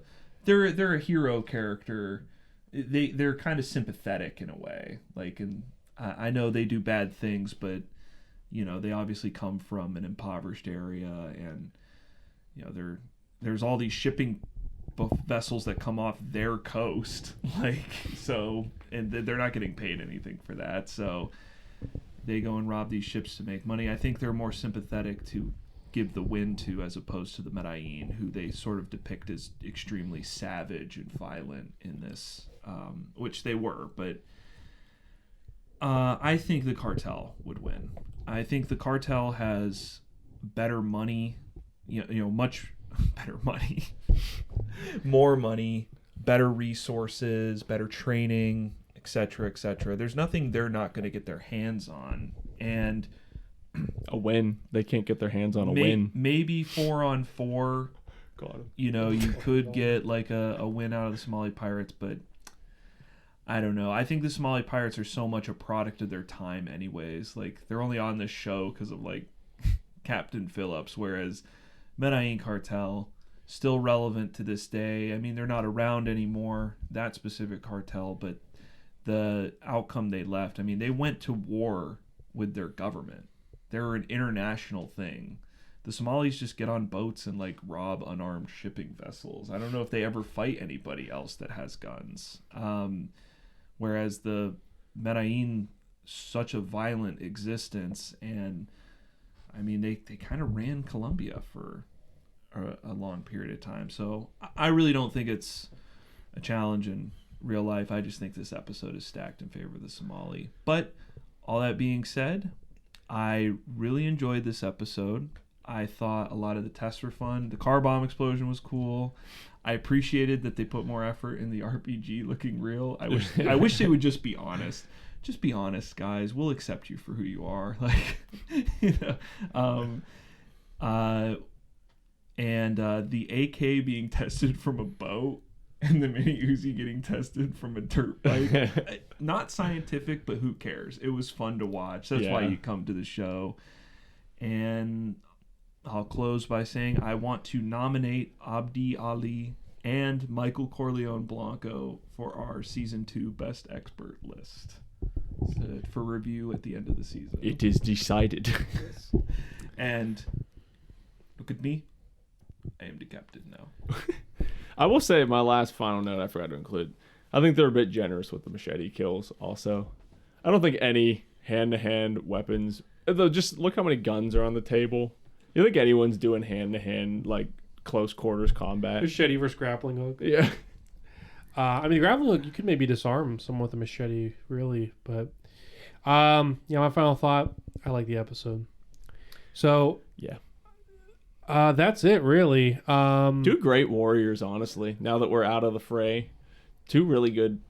Two good matchup. Two fun matchup. Yeah, good two matchup fun for each warriors. other, and two good warriors. Yes. Good experts. Solid ep. So, Alyssa, I want to thank you for coming on. Yeah, thanks. Mrs. Womanly Davis. duty. Yes. You might be seeing her. Yeah, we originally were going to do a bit where the only female guest we would have on would be for the Joan of Arc episode because it's the only female warrior in Deadliest Warrior, but we were like, nah, let's... Yeah. That would have been really funny, let's though. get somebody But, on. yeah, thank you. You might be seeing Alyssa later. We'll Yep. see. Season 3, maybe Season 2. Comment what you think about Alyssa. So, Be nice, Be please. brutally honest. Be nice.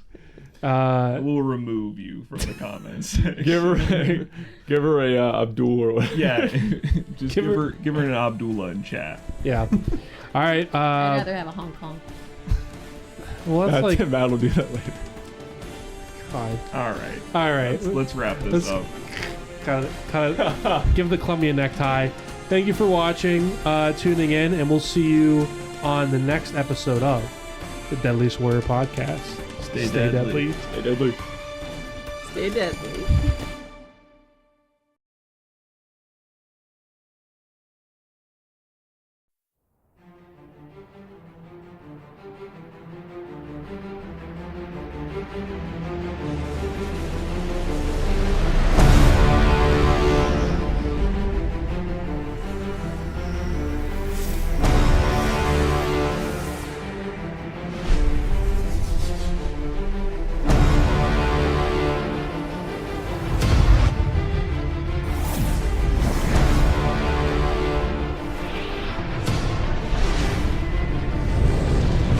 Welcome, ladies and gentlemen, to a very special episode of the Deadliest Warrior podcast. Woo! Joining us from the Fight Club